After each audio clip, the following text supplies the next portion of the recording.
Hello, everybody. Welcome to the next session of the Mariguard Mercenaries. We have a little bit of a scrambling of the roster, as Hellfrog, who played Doll, and Brinch, who played Griffix, have had to part ways with our campaign. Though we do get the opportunity of welcoming a new player. Rise! Curry!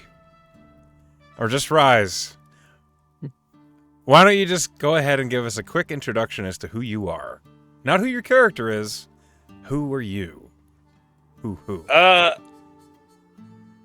was not prepared for this, but I apologize. I'm Rise, your friendly neighborhood ADHD fueled chaos goblin, and just happy to be here. Just happy to be here. And we're happy to have you. Now, before we get into the actual session, let's go ahead and give our players an opportunity to earn a point of inspiration for a recap. Anybody willing to take that bullet? Pen, I'll do it. give it a shot. Okay, so we open with Sylvie causing trouble again by throwing a javelin at a little foxy guy and kicking off some combat because he was fucking around with this coalstone, and we knew it had something to do with the ley lines, but we didn't know a lot more than that. But we knew that couldn't be good, you know? And he's got some meatballs. And we start fighting. Spectators. They're spectators. Got some meatballs with some spaghetti hanging off. And he summons, in the middle of battle, an Aranese. And he's like, I didn't want to do this so early. And she seemed to be like, this isn't the time for this. Or I expected it to be a little later. They had a thing going on, a plan, if you will. But we threw a wrench in that plan. So he summoned her to help him because he was being assailed by an entire group of mercenaries. And it was like, what? So she shows up. She's hot. Okay. Whoa. And she's helping him fight us, and magic's going on and off, and it's crazy.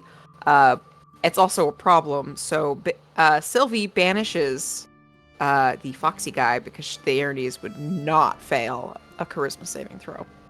And she has to hold on to that banishment for a minute so that he stays put in hell where he belongs.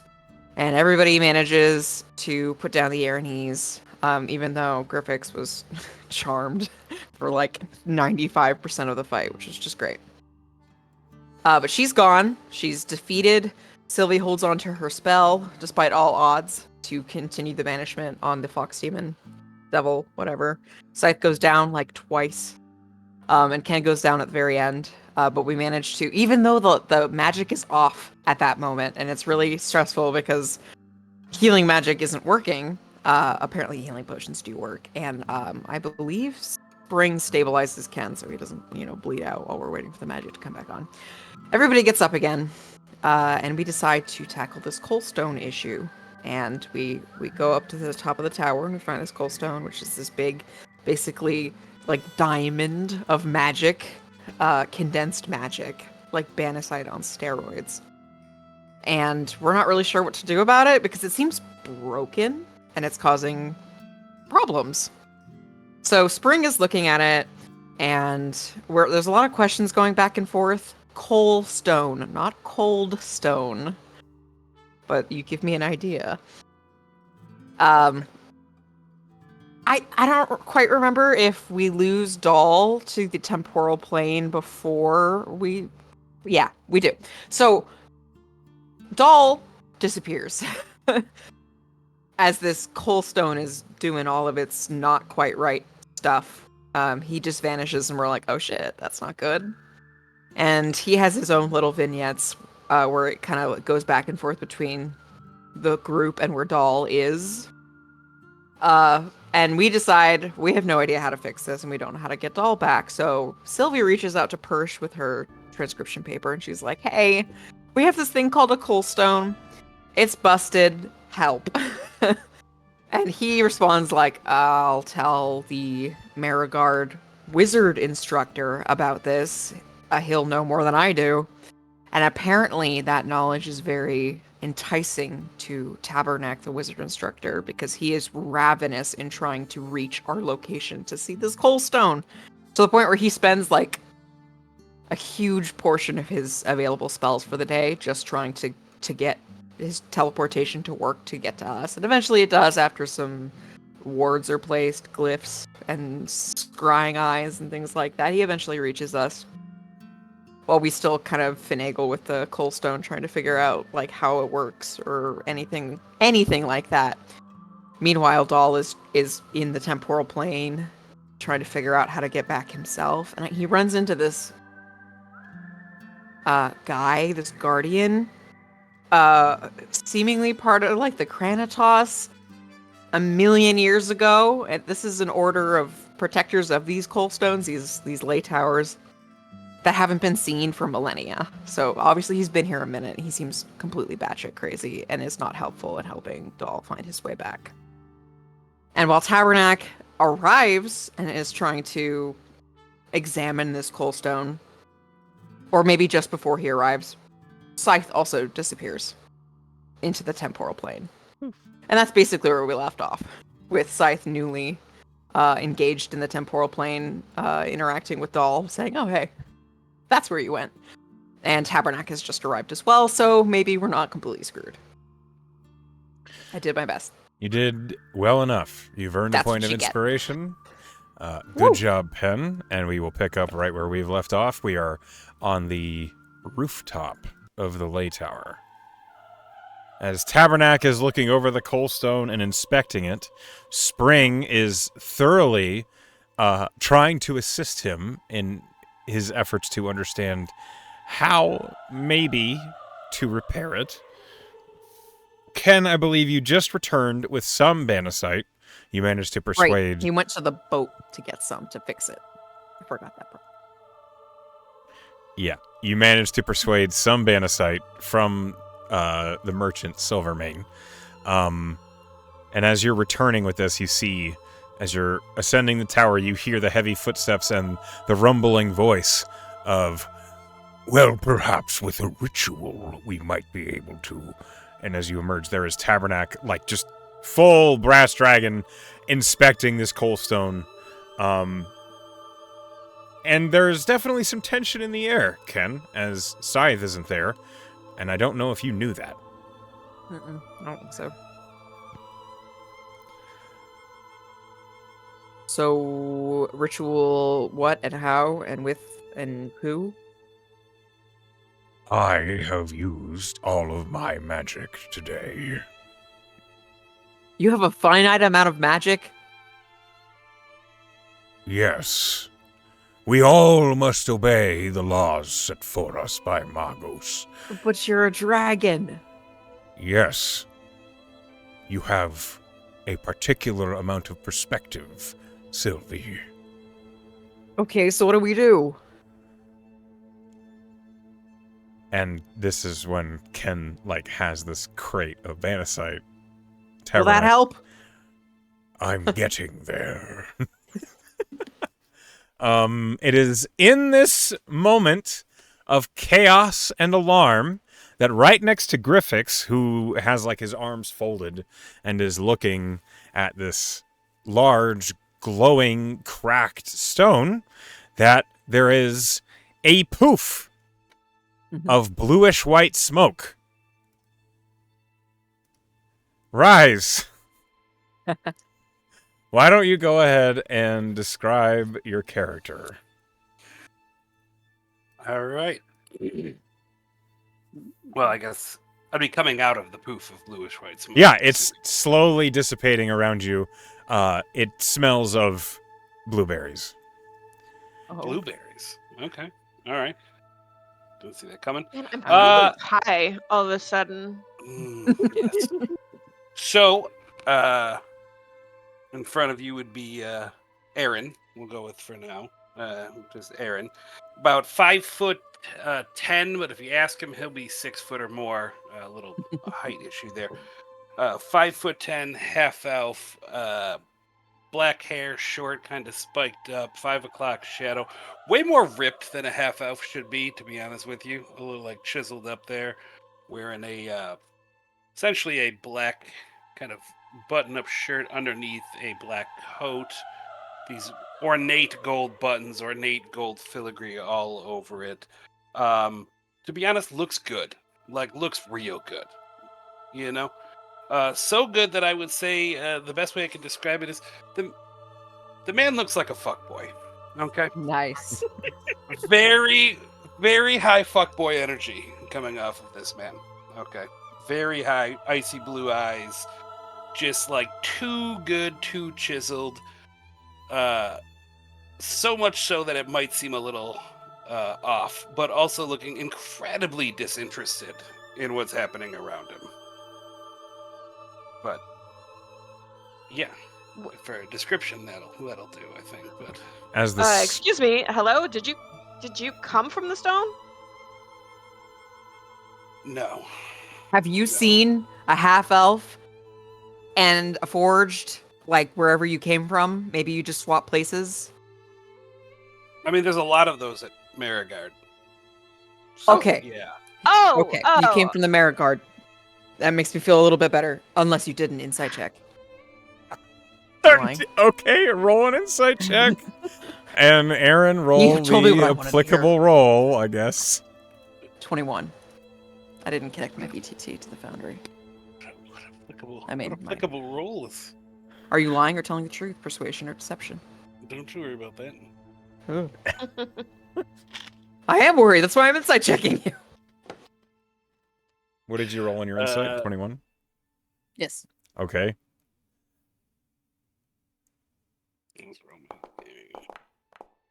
Sorry.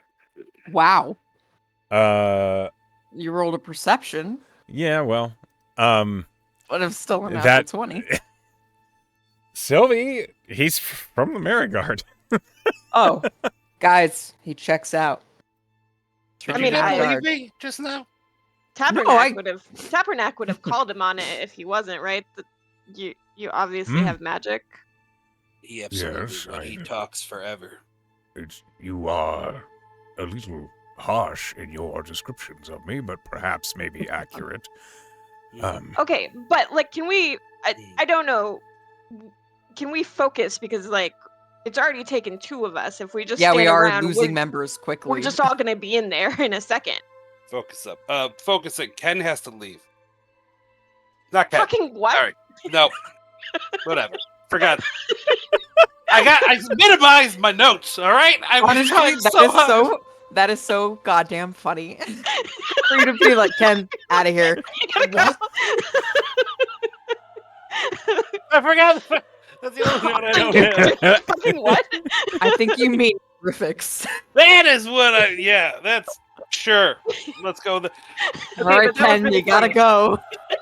Griffix looks at you a little confused.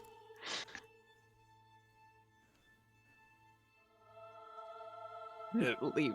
Get out of here. You have here. There's an order. You have to go, and I'm taking your place. I don't want to be here.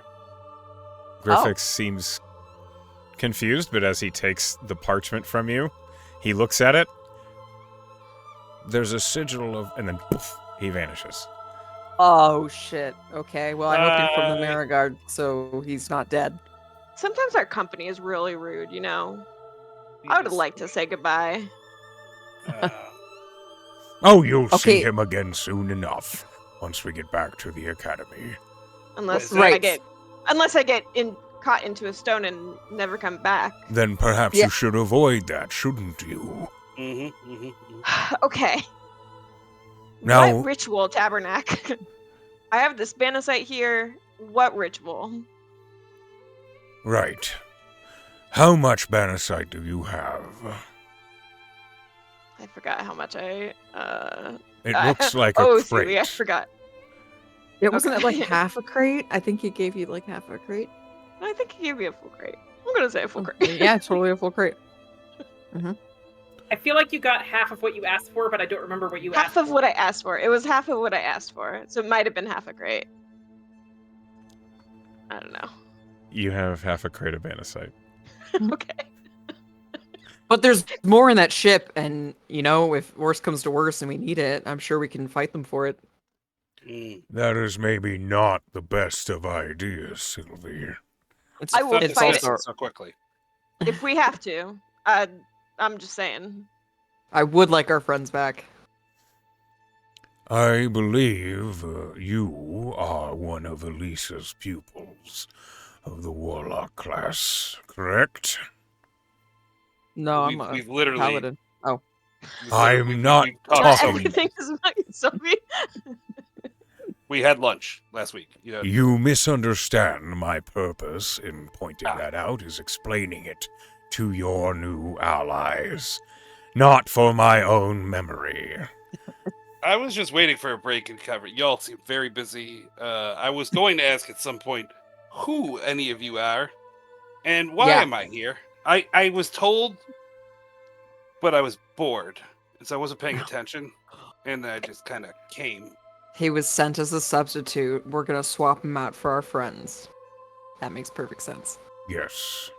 Fine. Oh, See? we're putting him I'm in on the it. crystal? Yeah, obviously. No.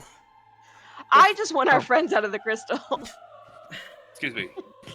There's no way this Hey. is going in the crystal. Okay. Okay. Oh man. I'm sure I could get you in there. Sedan. Oh, I'm sure you Yes. could. I would like it if you would perform a consistent magical casting in musical form, perhaps a counter charm or something that might keep the weave focused on this coldstone. I don't know how to do that. You don't know how to do a counter charm? You were talking about it last session. Come on, be nice. I mean, Be rest don't know. assured it will come up at our next staff meeting. Oh no. You're really boring. It's a counter term is on your list. of Yeah, words. it's a bard thing you can do. You play a consistent song that gives people advantage against saving throws against charm. oh, I do have it. All bards have it. Yeah, it's a bard thing. I've displayed it in D&D Beyond for you. I think we can all stop hitting Ken over the head with his own class features. Sylvie, Yeah. I require you to perform a ritual in the name of Iridia focused upon So, this coldstone. are you interested? Do No. you- I have some. Okay. Who are you talking to me? No. No. No, not And I yet. wasn't talking to you. I told you talk a lot. You had a pamphlet? What Oh is- yeah, here. She'll pass a pamphlet over. So You've never offered me a pamphlet. here's You another don't one. look as good as me. I don't want one. I'm just saying you've never offered me one. Hell, you're not good enough for my pamphlet, anyways. What ritual exactly do you want me to do? It matters not. One that channels the energy from yourself to Do I your have a ritual goddess. spell? Hold on. Do I not have a ritual spell? You don't need one. Oh, you just want me to like pray? I'm going to ask you to perform a spell casting check when it is applicable. Yeah, I can do that.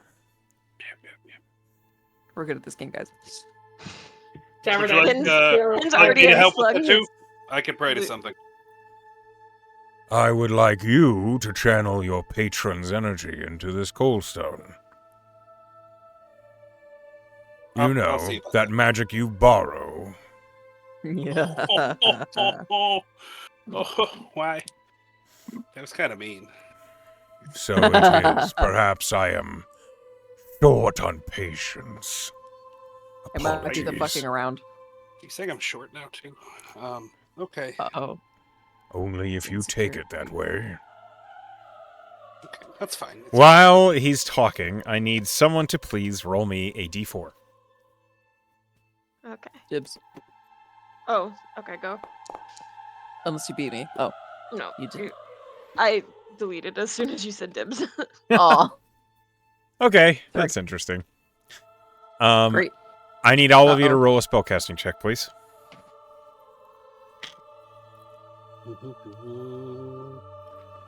Terrible. No, not terrible. 15. What's that? Okay. And Foundry, that's under Warlock spellcasting ability, right? Yeah, just roll like a spell attack, like a Eldritch Blast or something. Oh, spell attack. Okay. I'm just gonna roll it manually since I didn't see the click.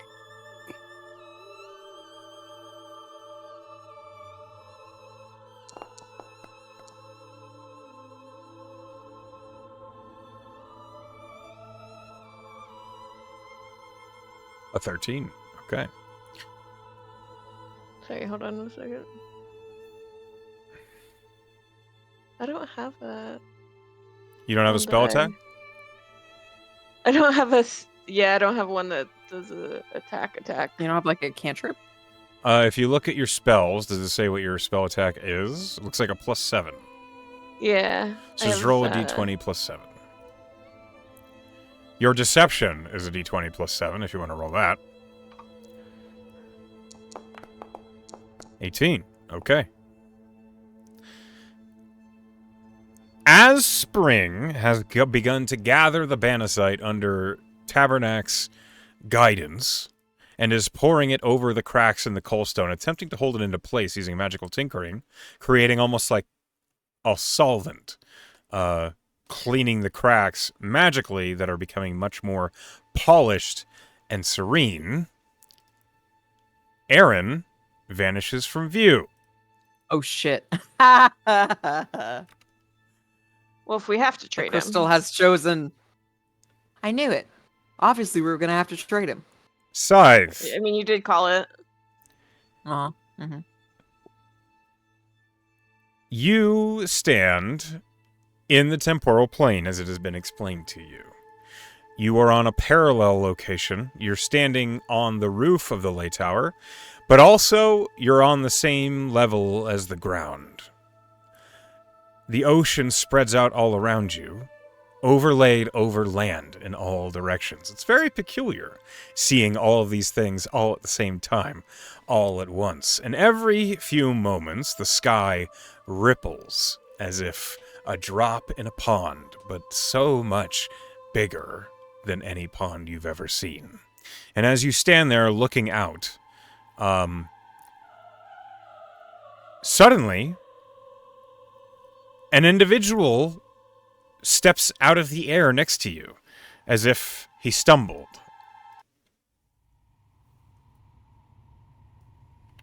Aaron, you are not where you just were. You've just been teleported to this strange place out in the middle of the ocean, which looked like a lighthouse, except it wasn't. It was old and stone and crumbling and smelled of sweat and dust. Except that's gone again. And now you're standing in a place that looks as though you're looking at that same lighthouse, but you're also looking at its ruins. And also standing upon it when it was brand new.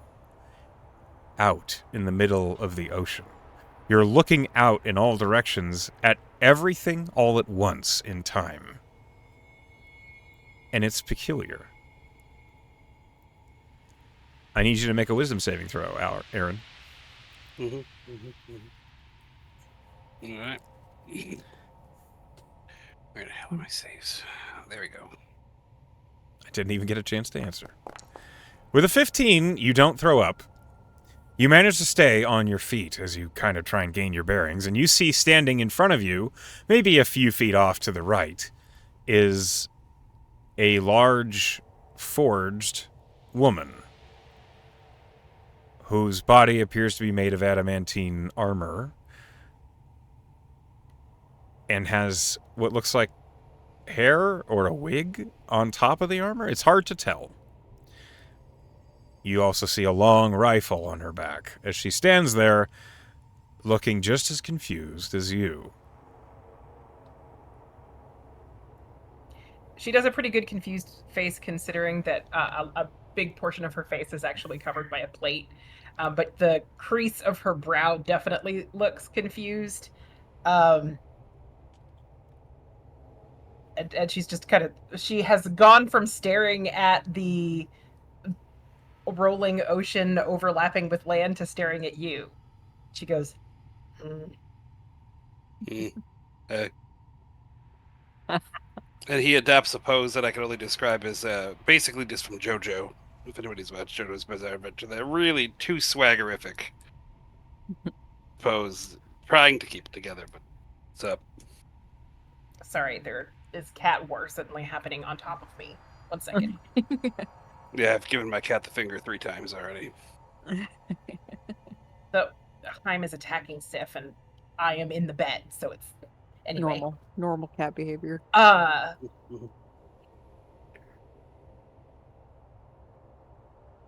Where are we?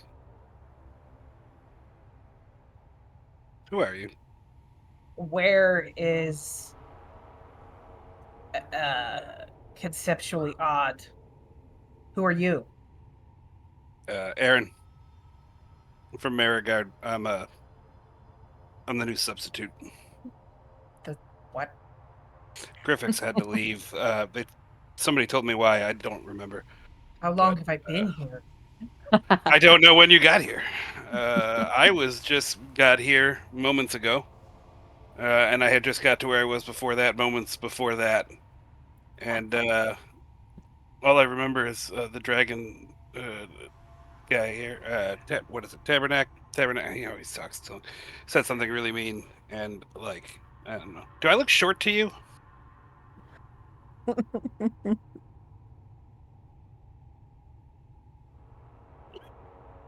You're muted. I know I was muted. I have aggro. 1 second. Take your time. You have all of it. I was so put off by, am I short? I'm sorry. I'm here. Just Denise came in and started talking at me, so I missed some of what you said. Oh, I just said Tabernacle. I just got to where I was before. Tabernacle. All I remember is he said something really rude. And do I look short to you? Do you think I look short? Everyone looks short to me. Do I look like 6 foot, right? Because I'm definitely I'm 6 foot. You know. I don't know. Okay. Well, So Tabernacle said something rude, yeah, he said something about being short. and you are here. Well, then he told me to pray to my patron, and I started, and then I was here. I see. And this place is very confusing. It is. Is there a way out, or are we just? Is this our new, like? Do we have to hang out for like a long time? Because like I'm cool with that too. Time here is not. I don't know how time here is. Suddenly, as the two of you are confused together, there is a ripple in the sky above you, very close to you. So much so that it's as though the sky itself was only feet away, not miles. And as that ripple tears through the sky, suddenly the sky itself splits apart, and a massive, golden naval ship soars out of the tear in the sky, going straight down. The velocity at which this ship is sailing vertically down towards you, and, well, not straight towards you. You do not have to hit the deck, but it is in your direction. It is moving so fast, you don't understand how that is possible. The ship itself appears to be glowing as if it itself is made of radiant light. You see, with your passive perception side, that is pretty good. There are many individuals on the deck of the ship that are also made of radiant light.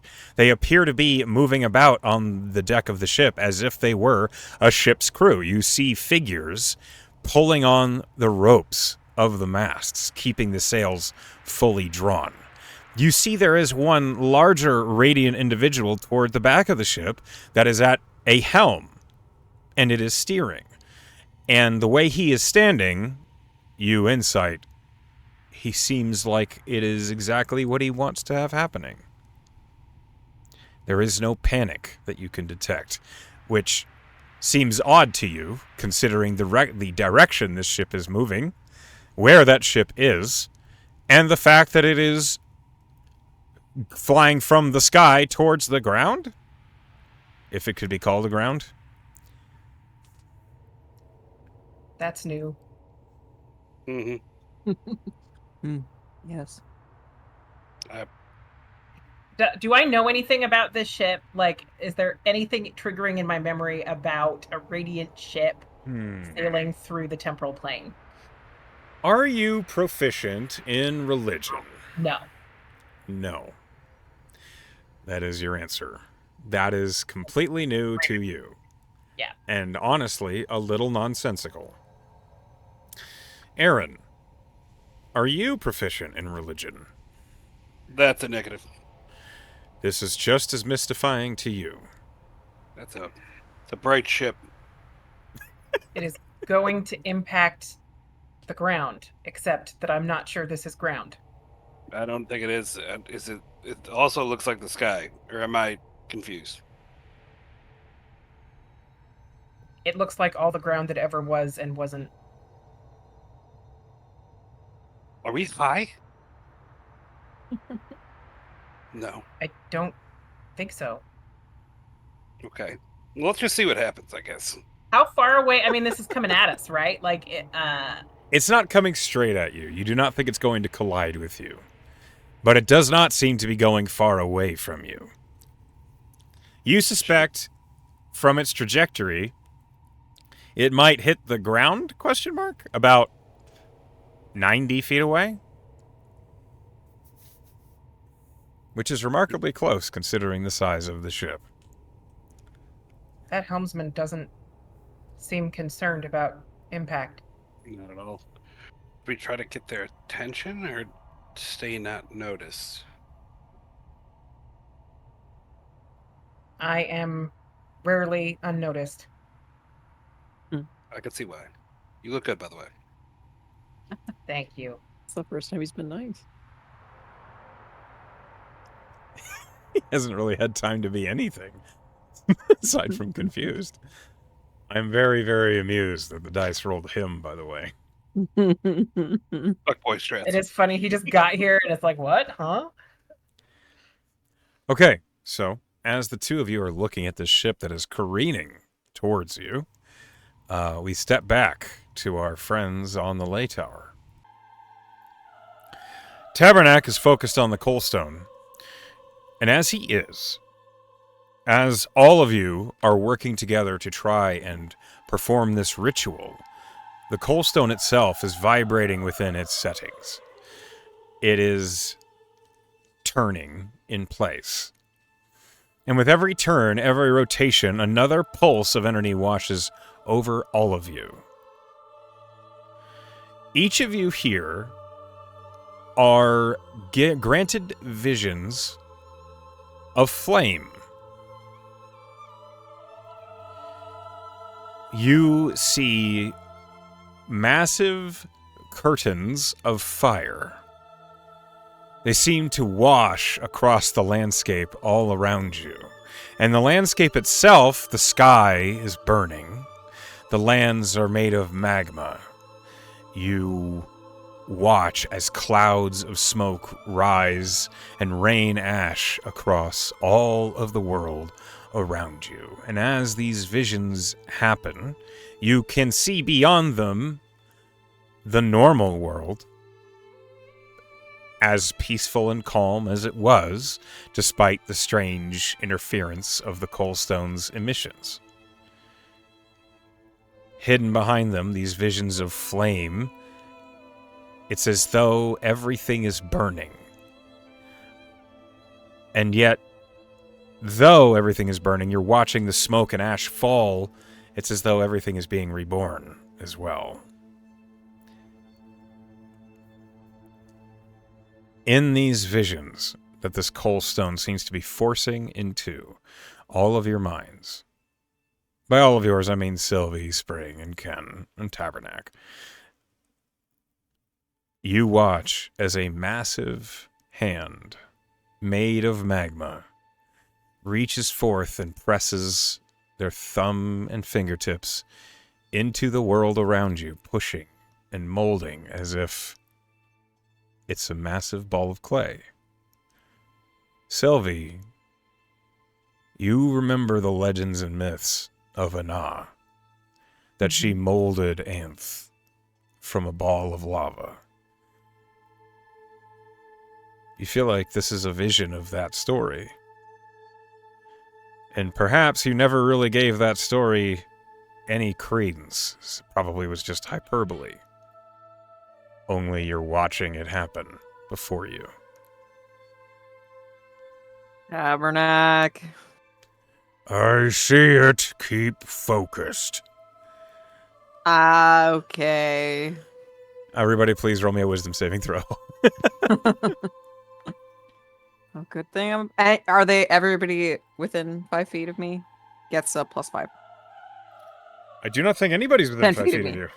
Sorry, 10 feet of me. I do not think anybody's within 10 feet of you, except Spring. Oh, no, Ken is as well.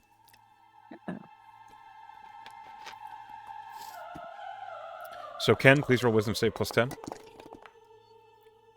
Spring rolled a 20. Plus 10?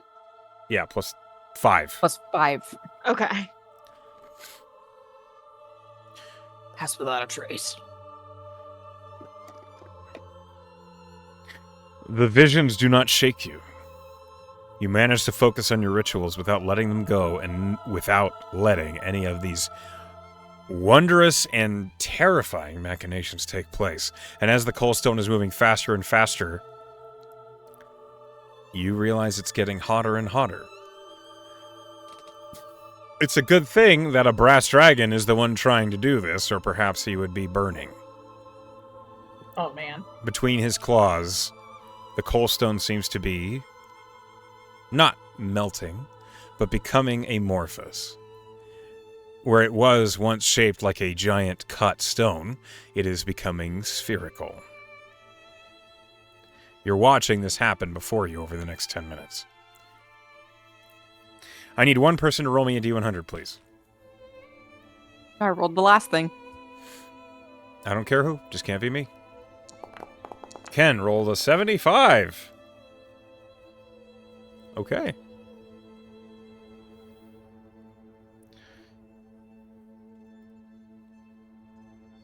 Back in the temporal plane, as the ship is careening towards Scythe and Aaron, you become keenly aware that the world around you is glowing yellow. It's as though the light from this radiant ship that is sailing straight towards the ground is bouncing in all directions, except you then realize it's not coming from the ship at all. It's coming from, well, Aaron right behind you and Scythe right to your left. The same place that had once been indicated to you that maybe that's where the coal stone was.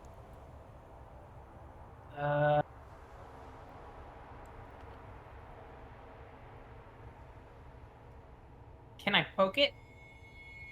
Of course you can. I poke it. Your finger passes through, feeling a little warm, but nothing else changes. Warm. Then she looks back over toward the ship, which is still careening towards... Oh, yeah. It's gonna... I think I'll call it ground. I wonder if it will be friends with me. Thank you for the Douglas Adams reference. Yeah. Scythe is very confused. She looks back at Aaron and... Who did you say you are? Aaron. Scythe. What's up? Can I get an Arcana? You're looking at me like I'm supposed to know something here. Well, I don't know anything. I probably don't either. But do you want me to take a look? What did you just? Did you just poke something and say warm? It's warm. Astute. Let me check. I'll go over and just poke the same place. Is it warm? Yeah, it's warm. No. You are correct. It's warm. Absolutely. Did you say roll Arcana, by the way? I did, yes. I'd like both of you to please roll Arcana. 2. And a 12. Okay. Scythe doesn't know anything. Aaron, The studying you have done tells you that you are in the temporal plane. It is a plane that runs parallel, much like the Shadowfell and the Feywild do, to the prime material plane. It is thought that the temporal plane is all of time, all at once.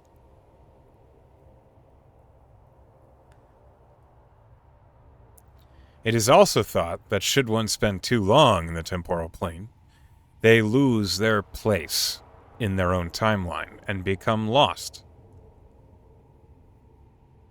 So one generally does not want to spend much time here if they can avoid it. That's all you know with a 12.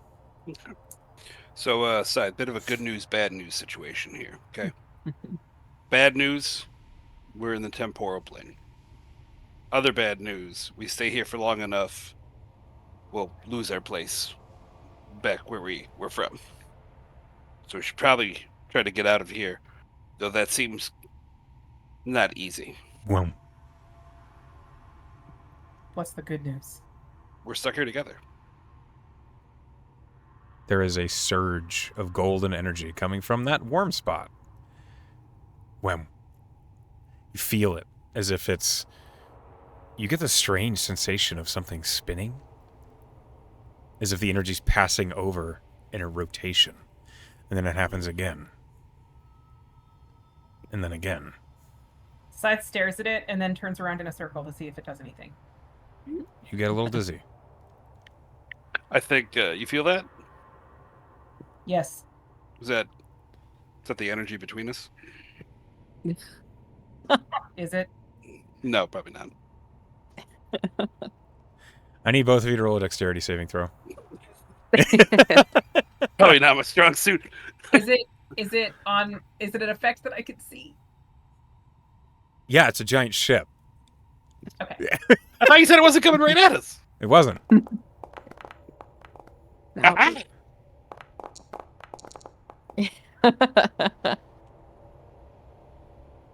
In the split moment that the mast, the huge glowing sails of this ship come crashing down, and you see them as if they are just suddenly all you can see above you, crashing towards yourself. Both of you dive away from it. Full spread eagle leap to get out from underneath these giant sails.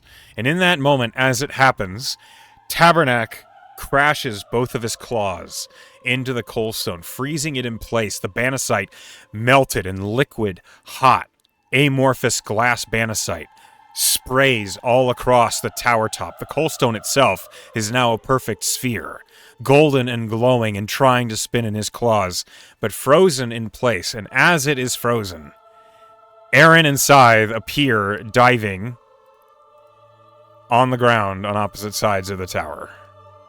Oh shit! Tabernac, it worked! Good, this is hot. As he's forcing it to stay in place. And he looks to you, Sylvie, and he says, Strike it into the setting now, please. With what? Your hands! he's clearly in a lot of pain right now. You want me to touch that? Strike it, Sylvie, now. With my weapon? She'll take a swing at it. I don't Roll an attack. know. 14? 14 hits. You need to deal enough damage that you slam it into its setting before it burns Tabernac's claws off. Well, I have no spell slots, so I'm not smiting it. Okay. Good luck. Damage is 11. Can I hit it again? Yeah. 2 attacks per action. Almost. You know what? I'm gonna bump this up to a natural 20 Okay. with a inspo. That'll help. Max damage. Okay. So, one of our rules takes I place. understood the assignment. We crunchy crit. So, Sylvie, you rolled a 10 with your slashing damage with a halberd, which means that it's 20 plus 5. You slam the halberd into it first, a glancing blow that skitters off the hard surface of the sphere, and just as Tabernac is about to open his mouth to roar at you, You square yourself up and slam the halberd down square in the middle of the sphere, smashing into it, and the entire sphere slams into the setting so hard that you are knocked off of your feet, as are everyone else. Tabernac himself is reeled back up on his haunches. All of you are knocked prone, though Aaron and Scythe, you are already prone, so don't worry about that. As this burst of energy comes crashing forth out of the coalstone, everything is suddenly calm.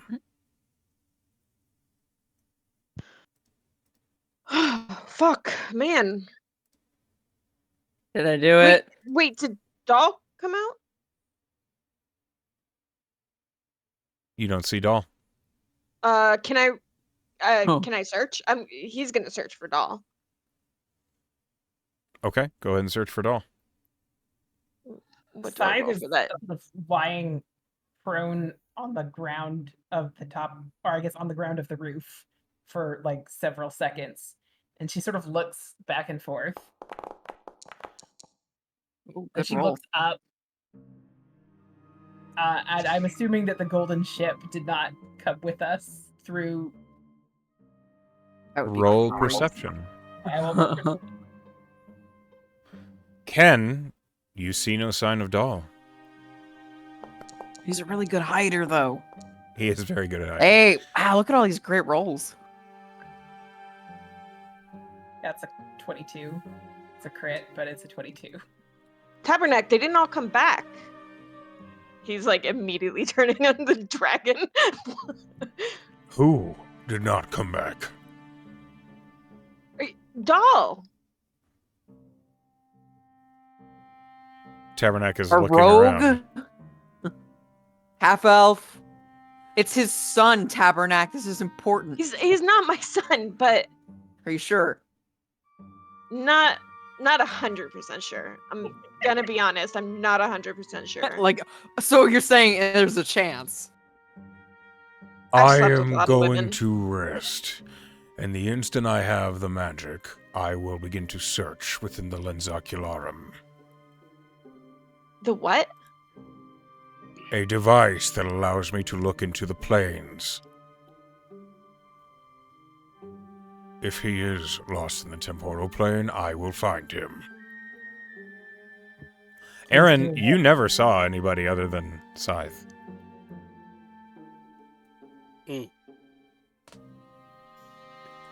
I'm just listening to everybody. I'm dusting myself off, and somehow his shirt is open already. What?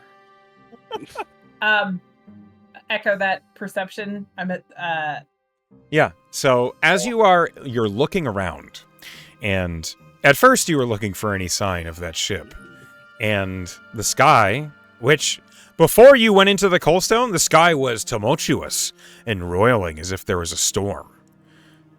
It is calm now. There are dark clouds above, but they are settling as if they are the end of a storm. But as you're looking around, you feel this tingling on the back of your neck where you're pretty sure if you had hairs, they would be standing on end.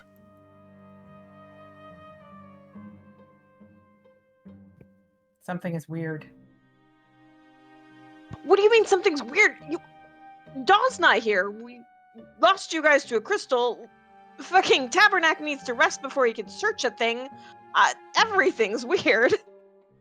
My shirt fell open. It's crazy. Yes. That's pretty wild. Is this fixed? Sylvie points to the coal stone. How long were we gone? It is. You were gone for maybe 20 minutes. Oh.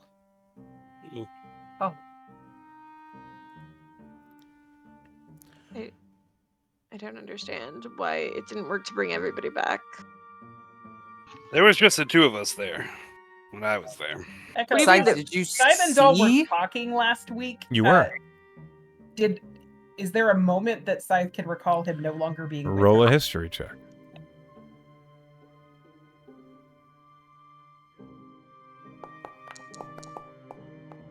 Good roll. Roll a wisdom saving throw.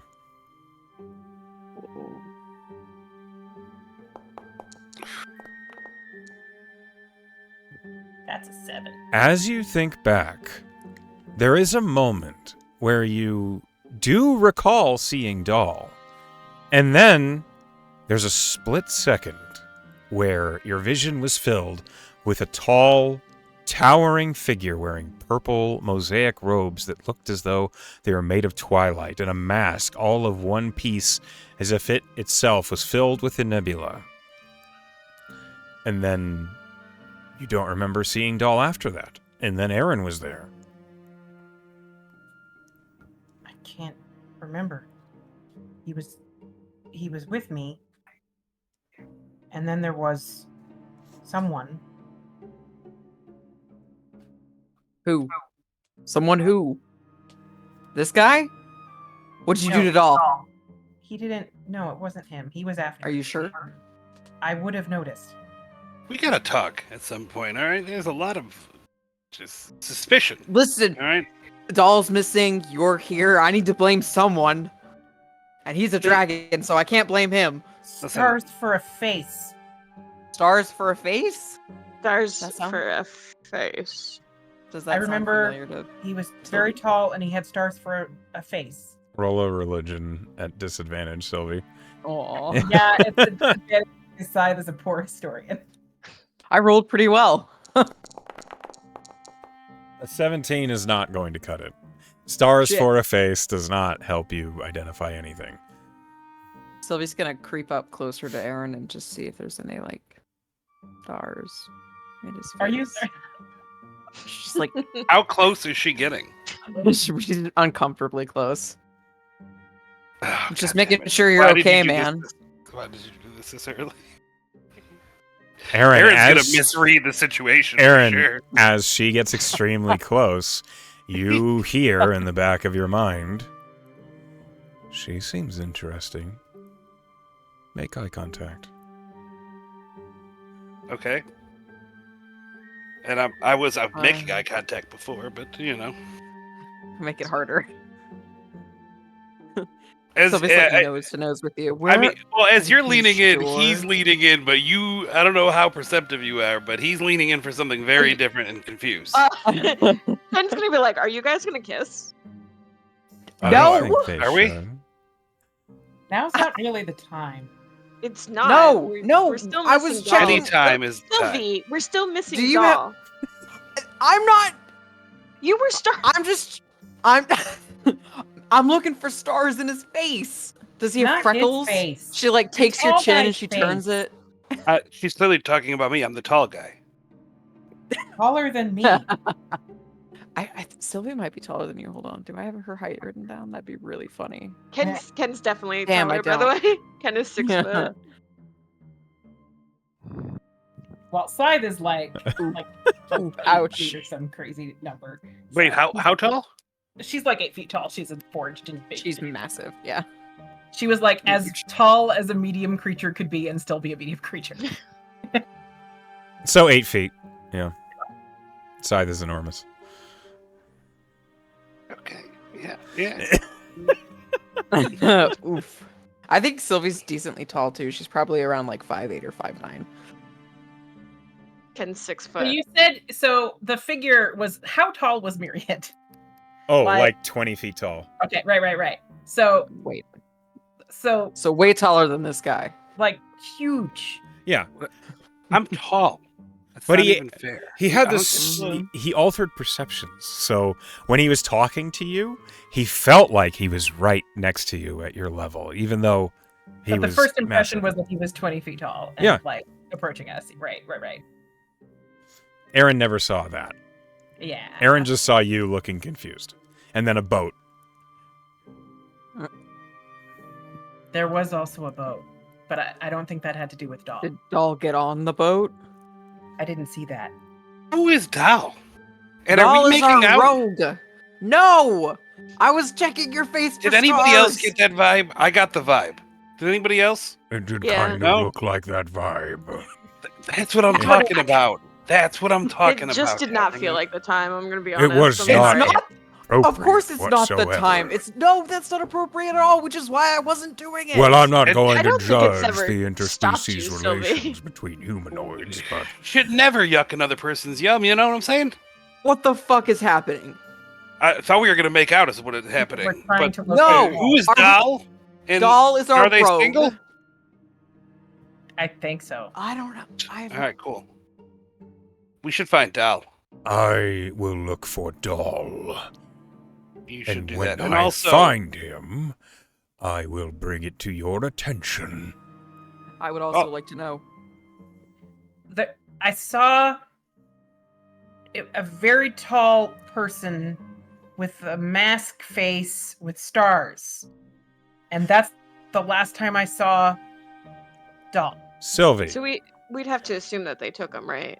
With a 17 in religion, that more clear description makes you think of Myriad, who has been known to reveal himself as visions of a tall figure in purple star-spangled robes and a mask made of stars. Oh, why didn't you lead with that? Is Myriad a bad guy? No, he's the god of According to wonder and imagination. the god of wonder and imagination sounds took boring. our rogue. You have no wonder or imagination? No, but What I do you can show mean? you A some god- wonder. Took our rogue. Maybe later. I was talking to Doll, and then he was there, and then he went away, and he wasn't there anymore. And then this guy showed up, and then there was a shiny boat, and then we almost died, and then we were here. Ken's What gonna do sit you down. mean, shiny boat? And I have a name. It's Aaron. I'm sorry, you told me your name twice. I keep forgetting it. Times. It's cool. Aaron. Thank you. Ken's gonna sit down on the crate of Banasite and be like, "Well, what the fuck are we supposed to do if a god took our rogue?" Pray. And he's like, got his head in his hands. He's like massaging his skull. We saw it was sailing at us very quickly, and it was glowing with radiant light, like some kind of celestial thing, except that it was sailing at us and the ground. And the ground did look like the sky and the ground at the same time. And all the ground that's ever been before and will be. That's What the accurate. fuck? It's- Insight, Tabernacle. This cold stone likely acted as a guardian by watching over the temporal plane, a way to look over all directions at the same time along these ley lines. As an eye into the temporal plane, that is where it was transferring hopefuls it could use as guardians. Being compromised, the cold stone was dissatisfied with the souls it had chosen as guardians, and so it kept selecting more. Likely You're saying- those of elven or half-elven descent. So you're saying it's keeping Doll? I do not know, and I will not know until I can look through my lens ocularum, as I have said. When are you gonna do that? When I can teleport back to my laboratory. Are you taking us with you? No, you Oh. have a task to complete. Ugh. What do we have to do? We Nobody need to sent. transport some Banasite. You even Via know the ship. task. Sylvie Me? is the leader. I'm the leader? You are the You've got- one entrusted with the communication papers. Whoa. You So cannot. Are you my boss? What? Are you my boss then? Yeah. I'm not into you That- anymore. You. I'm not into you. Sure. Ever. I don't know about that. You just tried to back Ugh. out with me. Ugh. Spring pulls her hair. seems oddly amused. Okay. So, are we going to bed? See what did I just say? Not you. Okay. Everyone. Oh, wait, together? No. I'm into You that too. should perhaps return to your ship. Oh, we have a ship. Yeah, it's You- down there. There's more yes. people on it too. Please don't Oh. be weird to them. Who's being weird? You. Hey, since you have you're showing off your muscles there and everything, can you grab this crate of banasite? We got to take it back. It's They're empty, more isn't it? for glamour than they are It is for empty. work. It's just an empty crate now. We use the bandasite Oh, to I fix didn't the coal stone. realize we used You it. just kick it off something. As you guys consider your next options, we're going to take a short break. All right. All right, we are back from our break, and you have just retrieved your allies from the coal stone, which is Well, now... 2 of them. You've just retrieved most of your allies from the coal stone. No sign of Dahl. Tabernac has promised to look into it when he can, which is the next day, as he begins to prepare, it seems, to sleep in this tower. Though to be fair, who's going to mess with an adult brass dragon sleeping in a tower? Not me. So, you guys find yourselves on the roof of the lay tower. What do you do? We should probably go down to the ship and tell them what happened. I don't know if they'll believe us. Right? I mean, if we're gonna need to get Doll out of this thing, though, But we can't do that until Tabernac has slept. but then we're gonna just. I'm not rowing back. Well, we can't just they're just gonna sit there and be like, wonder what's happening. Maybe they think we're dead. Do you want You me want to me go? to go talk to him? No, Okay. absolutely. No. Not alone. Not alone. That's just rude. They don't know you. You're just some random guy. They might think that you I killed could us. probably convince him. No. You. I'm pretty you can come convinced. with me. No. Ken does not need to row. I can row. Yeah, I mean, not even all of us have to go. One of us just needs to be like, "Hey, this is what happened. We're staying here tonight." Could have done it, but No. I could just swim there. Like, it doesn't even need to be a row thing. why would you? I am There's a boat, why would Triton. you swim? I am a fish person.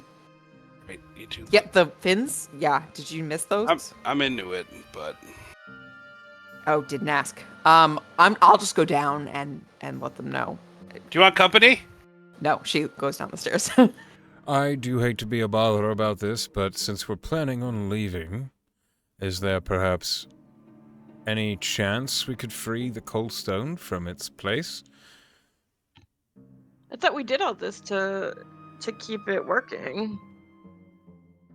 Tabernac looks at Lord Adelon, who is the one who just spoke, and looks at the rest of you, and Tabernac says, Given the light of recent events, I do not think removing the coal stone from the tower is wise, especially when our allies have claimed to see a massive golden boat crashing nearby, so perhaps the coal stone remaining to do what it was intended is the proper choice.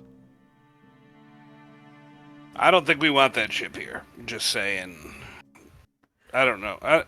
Side, you think they look friendly? Were they friendly looking? I couldn't. They look like just gold. roll an They'll insight check, seem- Scythe?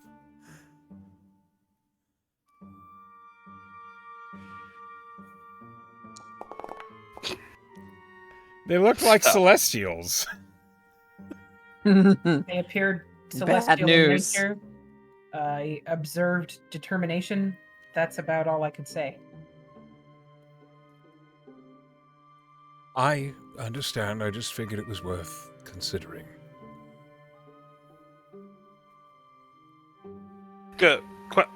Is there a moment for questions? I believe we're all just standing here. Why do you want this? What would it? Still, nobody's explained to me exactly what we're doing here. I've just kind of been here. Would anybody else like to get Mr. Aaron up to speed? Yes, It's, Mr. I don't Aaron. know. This is a valuable protection stone. There was a demon trying to steal it, and we Devil. stopped It him. was a devil. Yeah, Demon they devil. They don't like when you call them demons. I've found out. It's It was something bad. it There's a was whole an Arcanoloth. It was trying to steal. Anyway, it was trying to steal this protection stone, and it's supposed to protect like magic and the realm. It was broken, Adequately put. obviously. Then why would we move it? That's what I'm saying. If it was no longer serving a purpose, we could have researched it. But if it is doing what it is supposed to do now, then we shouldn't move it. I think it might be. Agreed. What? Now that Tabernac has fixed it. I think Adelon, you probably don't want to go into active war with this. Anyways, when are you going to have time to research it? I have hobbies. All right, I've never been in war myself. I do have to admit, I've never been in war myself. I'm just saying that it might make you vulnerable, anyways. Ideally, I wouldn't just start a war. Hoping more for a bloodless coup sort of thing. Oh. Okay, good luck. There is a war right now that is I happening. mean, you did banish a demon king, so. No. All by himself. You hear from like a floor below. I think it was I thought it was a devil, not an. No, somebody else. A There's different. Okay. Yeah, I'm there was catching a up, I'm catching dragon. up.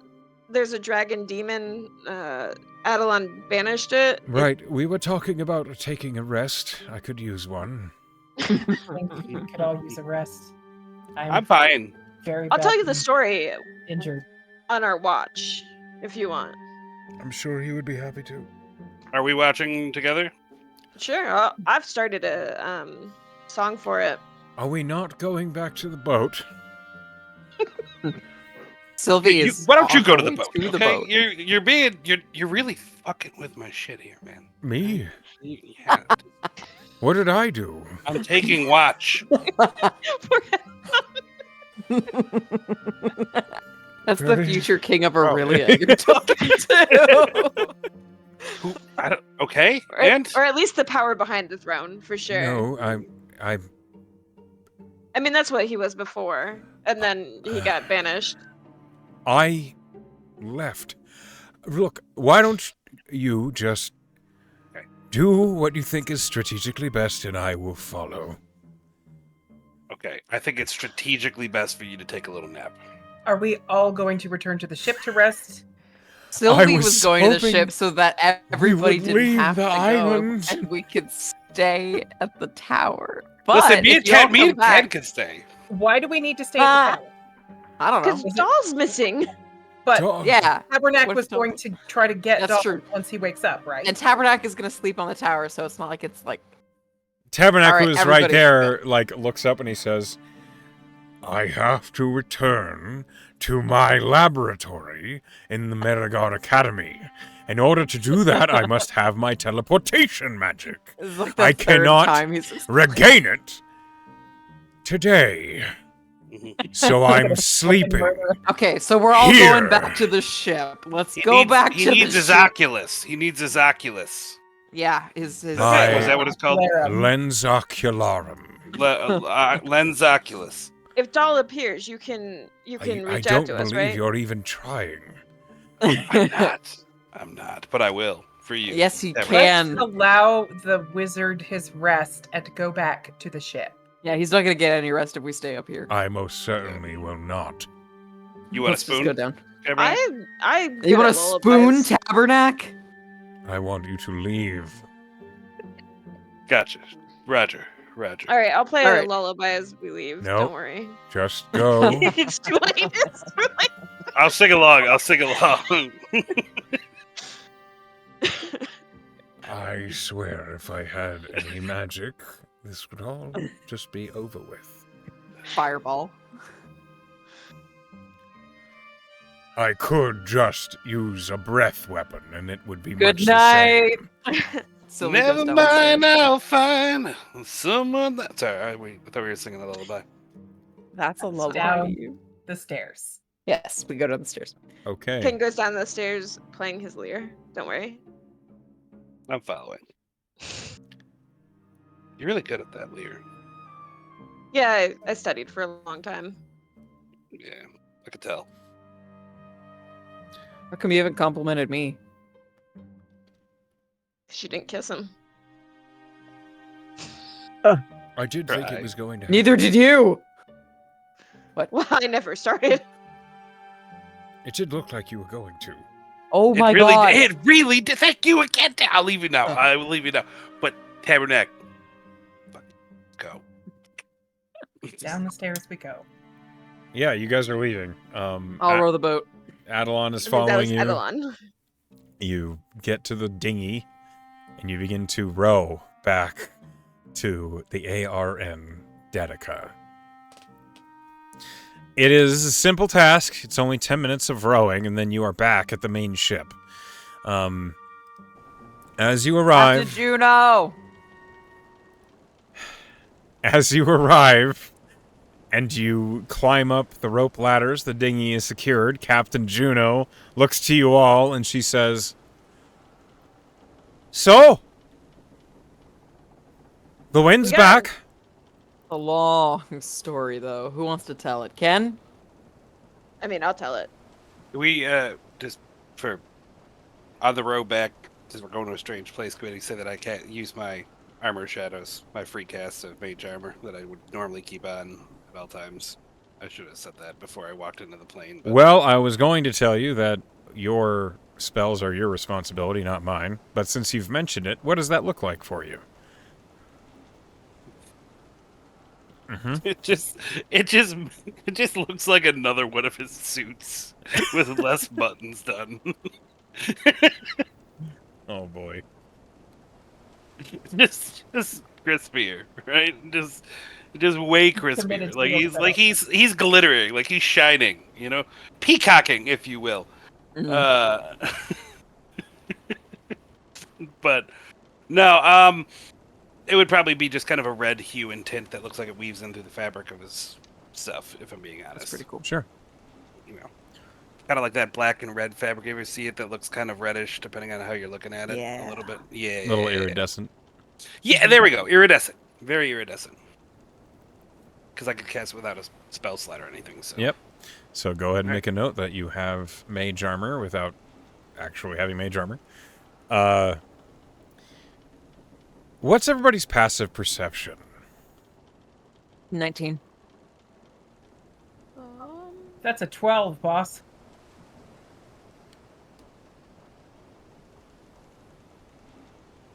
That was mine. Sorry.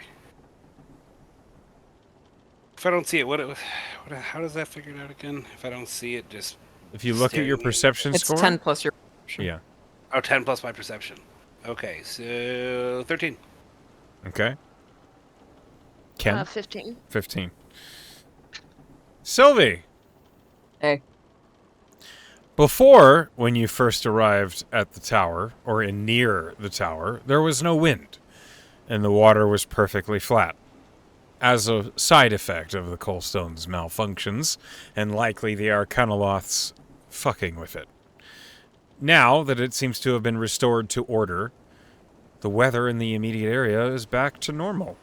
It's no longer bizarre and strange, except there is something strange.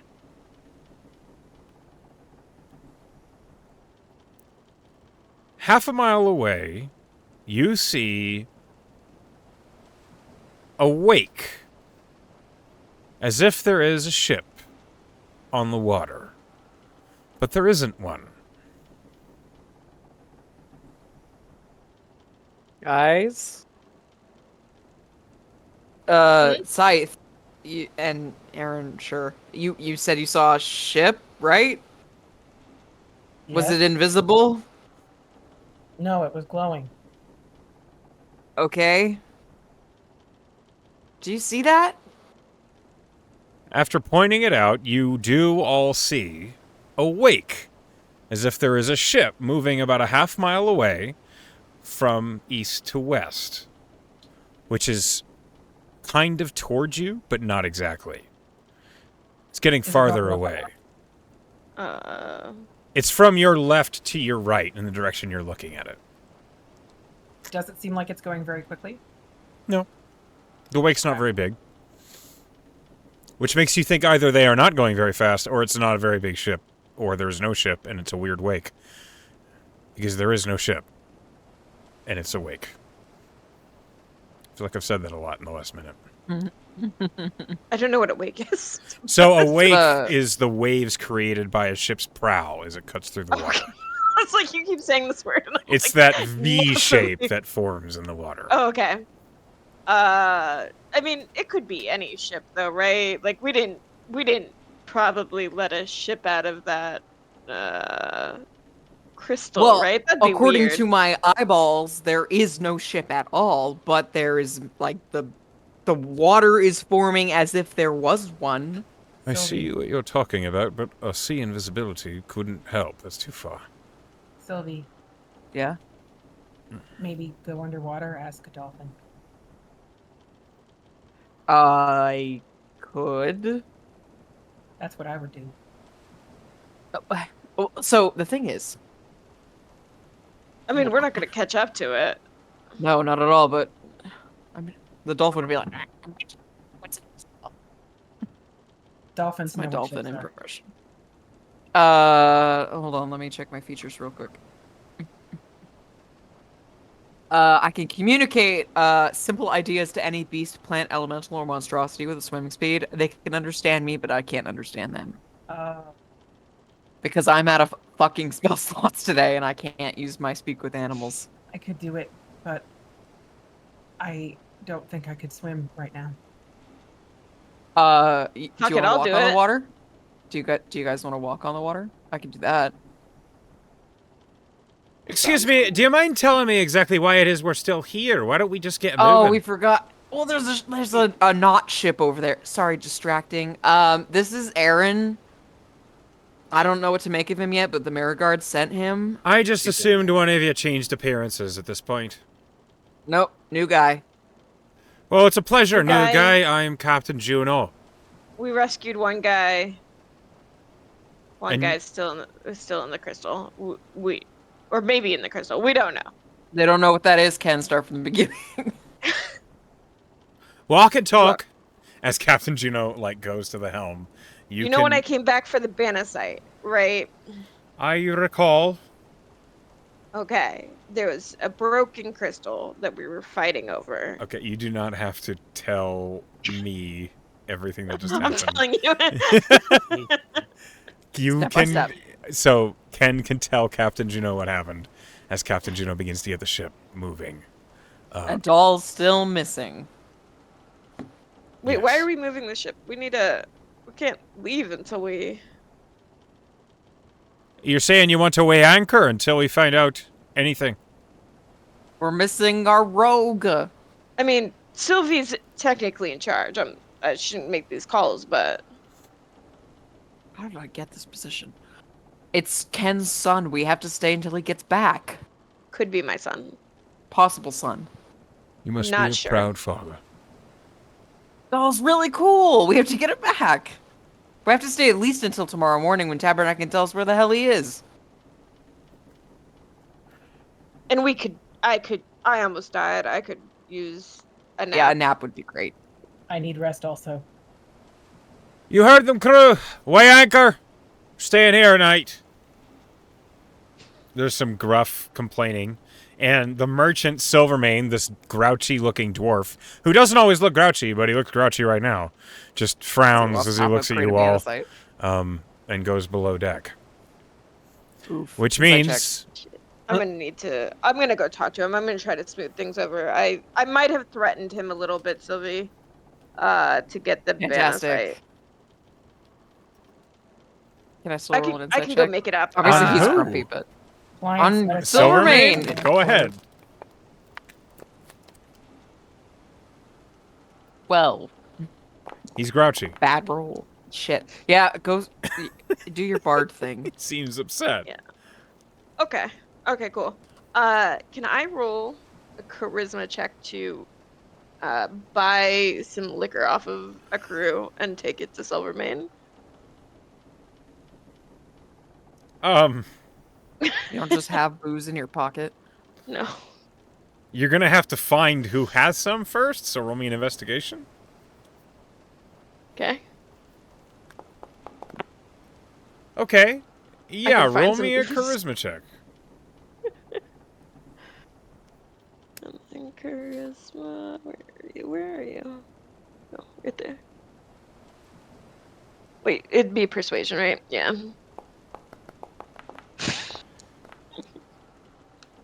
You managed to purchase a bottle of Scasian rum. Nice. Okay. And then I'm gonna take it to Silvermane. And He's try to- seated on like one of the cots in the bunk room, and he's just kind of looking at you as you enter. What now then? More delay? No, I wanted to sing you the song that I've started in your honor. You, with the donation of Banasite that you gave us, you saved the ley lines of magic in the realm. And I'm writing a song about it, and I wanted you to hear it first. What's your name, lad? My name's Kensidan. He doesn't know Ken's name. Kensidan, I do not have the time nor the patience for music right now. Okay, but just hear the first line. And he unslings his lyre and he starts singing. And the first line is Silvermane with the silver mane. He's got a lovely The name. dwarf immediately lays flat on the cot. And he just says, "Stop." It sounds better with this rum, and Ken will hand over the rum. You could have started with that. Yeah, no. So take a shot, and then we'll start again. Hold He on. does not take a shot. He just puts the bottle to his lips and starts to drink it. Can Aaron walk up into this scenario here? Sure. He just walks up to Silvermane, he puts an arm guy. on him, and is like, "You really want to listen to this?" Who are And, you? Hey, man.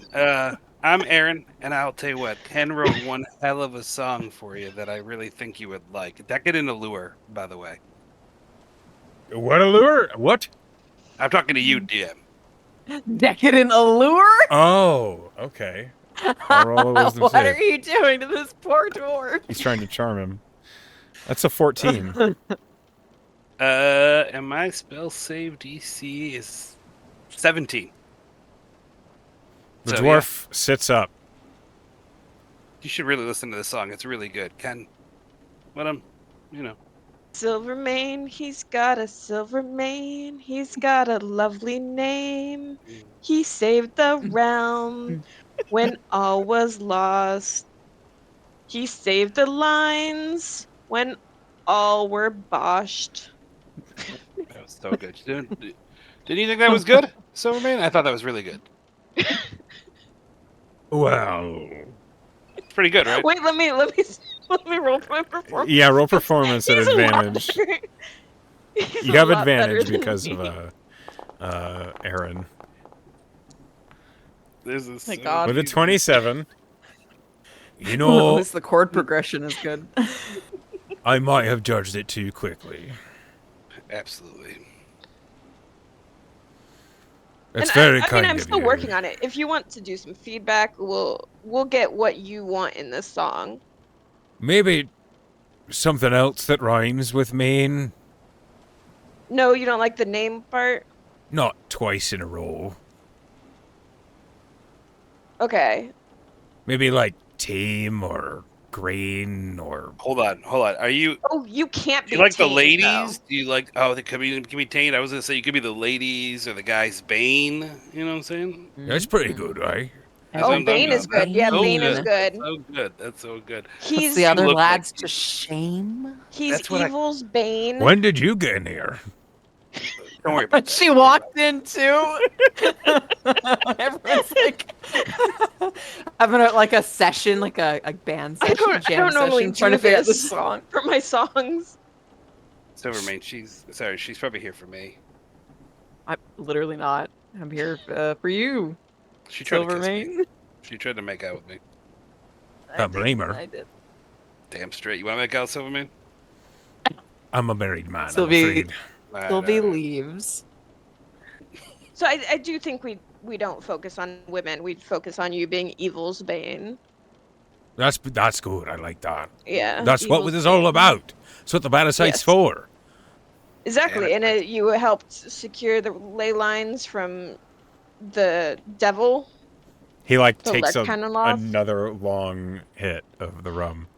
Arcanoloth. We'll talk about the Arcanoloth too. Moth. I can't. Oh, moth rhymes with loth. Yes.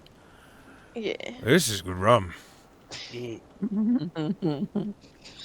How long does that charm last? Are we fucked in the morning when he realizes you charmed him? If he realizes that I charmed him. It's not the charm spell. That's good.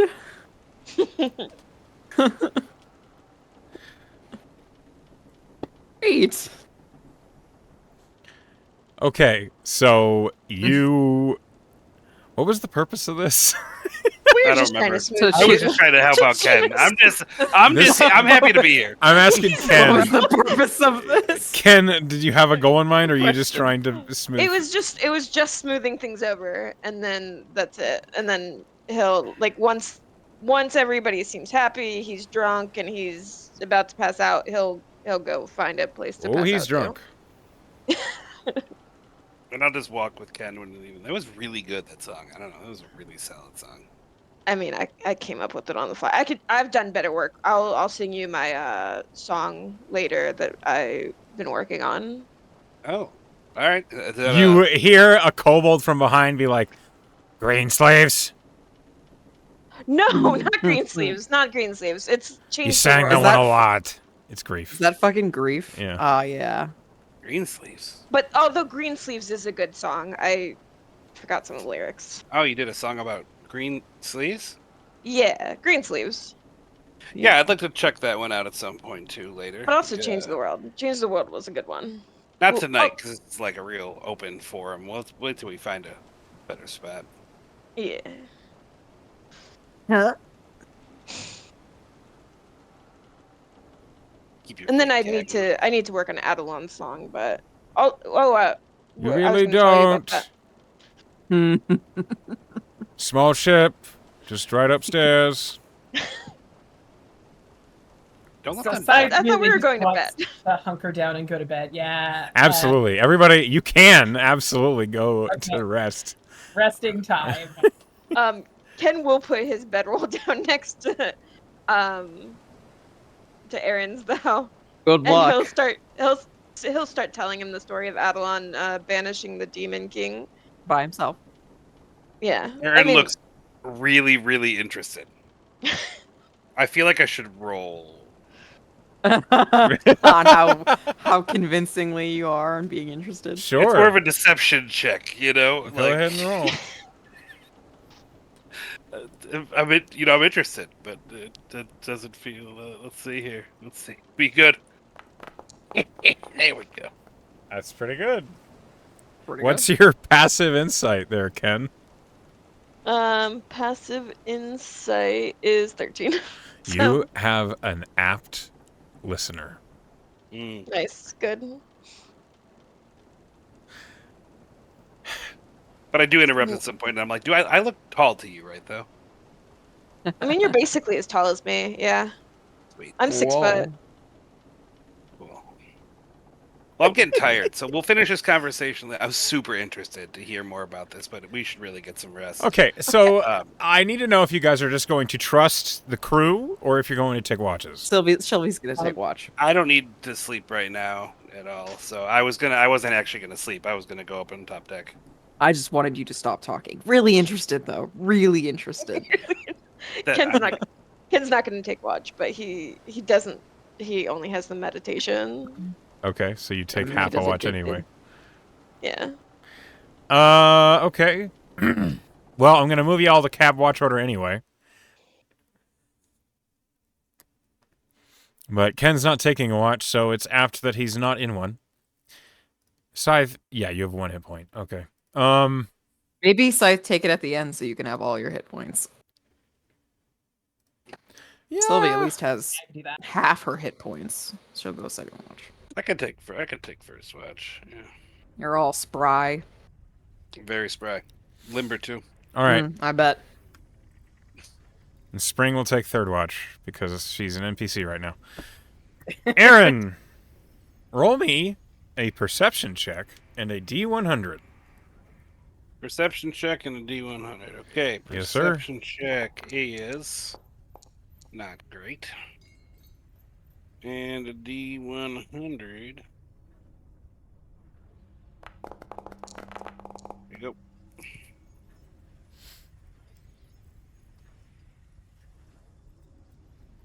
Okay, hold on.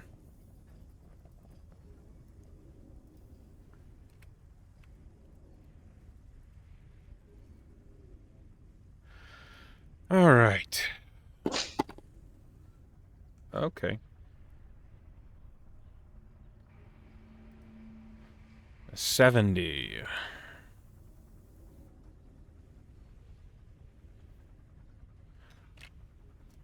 Aaron, as you are taking your watch, there is a moment. So the Dedica has a few decks to it. Are you taking your watch up on the top deck or in one of the galley decks or below? Probably the top deck. Okay. As you are up on the top deck just looking around, you're pretty unfamiliar with this crew. No one really knows who you are. You don't really know who anyone is. That being said, this Tabaxi, very pirate-looking motherfucker, just a cat in leggings and a half-jack with a cutlass on his hip, is looking over the side of the ship. And he looks over at you. Hey, do you see that? And he points.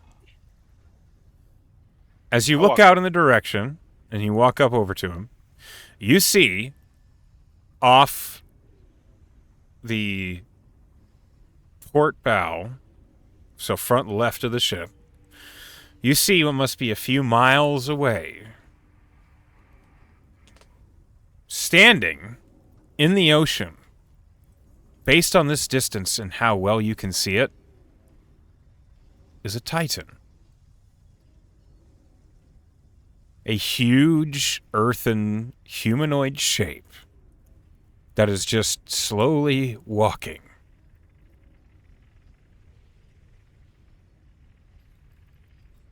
Towards us? No, just kind of perpendicular to the ship.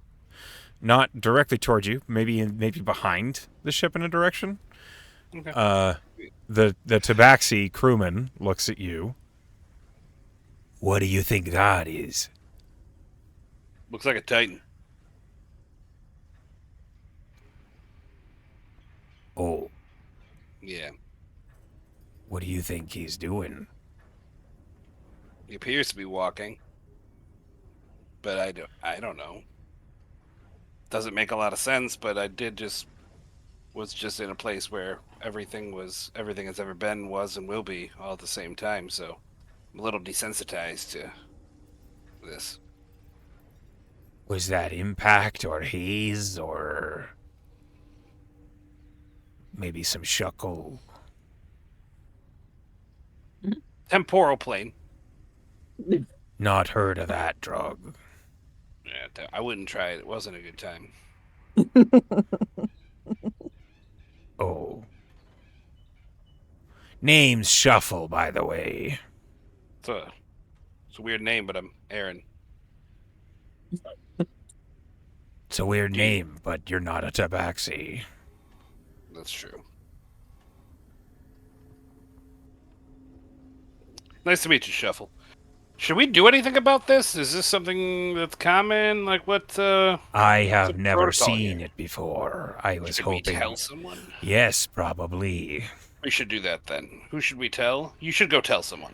You should tell whoever you're supposed to tell. I'll hang up did. here in case something. Is that me? You're part of the mercenary guard of the ship, are you not? Bitch. I guess so. I guess so. I guess more information that wasn't shared with me, Shuffle. You know, sometimes the bureaucracy doesn't really tell you exactly what you're supposed to be doing, and it's really disappointing. Sorry, Mr. Yeah. Aaron, I'm just a gunner. Yeah. It was that simple. Any suggestions as who I should tell? Your team, maybe? Sounds good. Sounds good. Have you been with them for a little bit? Is any of them You know what? I know the perfect one. Never mind. I know the perfect one. I'm gonna immediately go wake up Sylvie. Just tell her. Sylvie, there's What? a Titan, Earth Titan walking on water by the What ship. needs to be tightened? Hopefully nothing. Okay, the ship's sinking. What's happening? No, there's an Earth Titan, A what? a giant fucking thing of Earth, okay? And it's walking on water, and we're in the middle of the you're ocean. Not, you didn't. Are you sure you didn't just see a mountain? Can you just come up to the top deck? Jeez. Oh my god! It's not even my watch. Everyone I is don't awake. care if it's your watch. Everyone is All now right. awake from Sylvie just For bitching. Ugh, Sylvie, Jesus, what? all right? What's All happening? right. Who's sorry. I'm I sorry. only pray to We Iridia. didn't make out yet, but please help me Oh do my your job. god! Do your job. Okay? I'm getting up. I don't know. Something needs to be tightened. There's an again, I hope not, but I will find out. Earth Titan. There's an Earth Titan walking on the water. All right? I don't know who Aaron to tell. saw a mountain and he's freaking out for no fucking reason. I will fuck you up. I swear. Mountains Yeah, I don't try, fucking bitch. Arm wrestle here. I don't think Now. this is Dive the. is gonna like Hold on. drag herself onto the deck and go peek. I don't think this is the time for you guys to have this little tiff. Let's go look. Scythe, as you get up There's onto the deck, nothing- Let's go, Sylvie. it takes a quick turn as you look around to see maybe what might be what he's talking about. You don't see a mountain, you don't see anything that needs tightened, but you do see a massive humanoid figure made of stone, maybe a mile or two off the port bow, front left of the ship, quite a ways out in the water. It's like the ocean comes up to just above its waist, and it is walking. Big. All of you, as you're coming up the deck, you see Scythe looking out in that direction, and she just goes, big. Yeah, Oh, that's that not is a big. mountain. Are we supposed to do something? Shuffle. Do Shuffle, I you know? up here? Do I know Yes. anything about Earth Titans? Roll nature. Thank you. Fucking Milos does. My god, is it turtle shaped? No. It's humanoid. It is humanoid shaped. I said that with my mouth. With a 15 nature check, you know that Titans are rare. Though less rare out here where they are likely to be undisturbed. They are extremely dangerous, but only when you're near them. They have ultimate control over the primordial element of which is their origin, this one being Earth. If the ship was nearer to it, this would be extremely dangerous. If the Earth Titan had decided that you were a nuisance, it would have just... and the ship would have been gone. Given the distance you're at, it is merely a spectacle. Force of nature. We should stay where we're at. Avoid it. It could kill us easily. So you're But saying it's is I not- didn't need to be woken up. God, If it were Sylvie. closer, Swear to we God. would be in grave danger. Well, we're not. One of Good us is going to night. be in grave danger at some point in the near future. Sylvie walks away, but like as she's passing Aaron, she like flicks him in the back of the head. And he winks at her suggestively. Wow, I absolutely hate this man. Stomp, stomp, stomp, stomp. You've been out, fuckboy. Ah! No, my crown. Ken, did you go up to see or no? Yeah, he went up. Okay, then yeah, you saw the same thing. That's what you rolled, Aaron. Okay, so in the future, Don't wake people up. No, you don't listen to her. You couldn't have known that it was far enough away that it wouldn't engage or that it wasn't a threat. Thank you. You made the right call. Thank you, Ken. You know what? I knew you were something special. I'm glad to have seen it. Yeah, it's neat. Sylvie, By Scythe, do you like this stuff? The natural That's world yes. is full of things that we don't understand.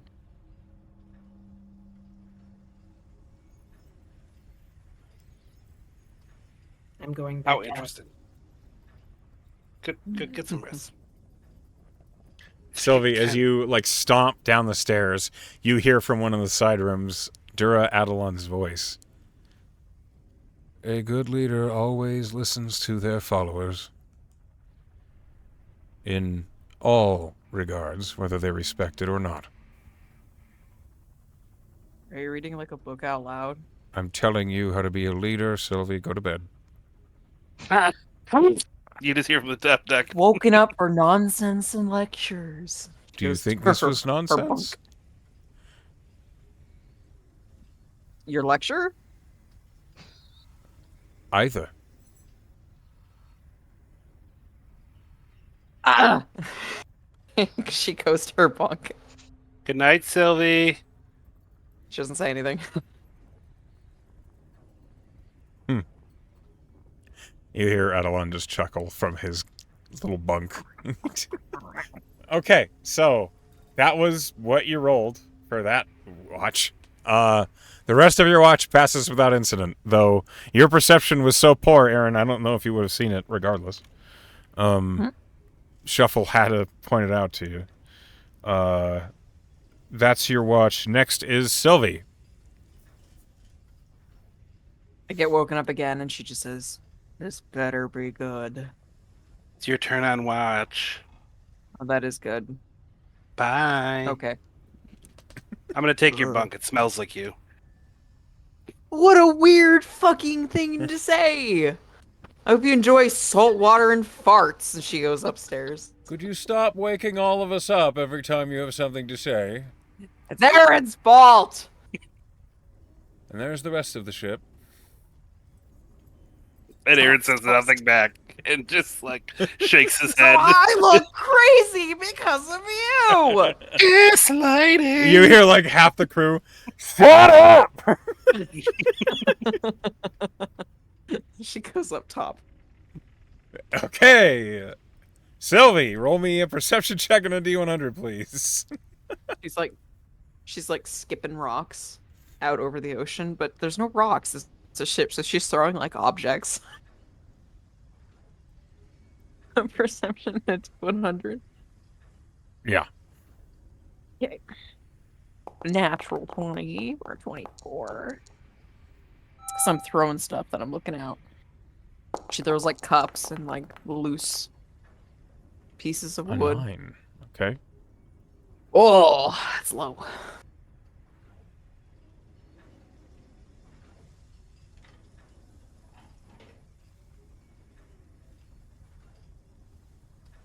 Yes. With a above natural DM. 20, a 24, you spot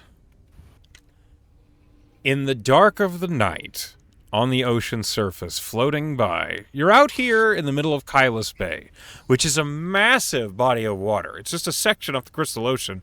It is huge. The continent of Ishi kind of uses Kylus Bay as this massive just shipping lane connection between all the ports. It is hundreds of miles across, thousands of miles square. There's a huge amount of water here.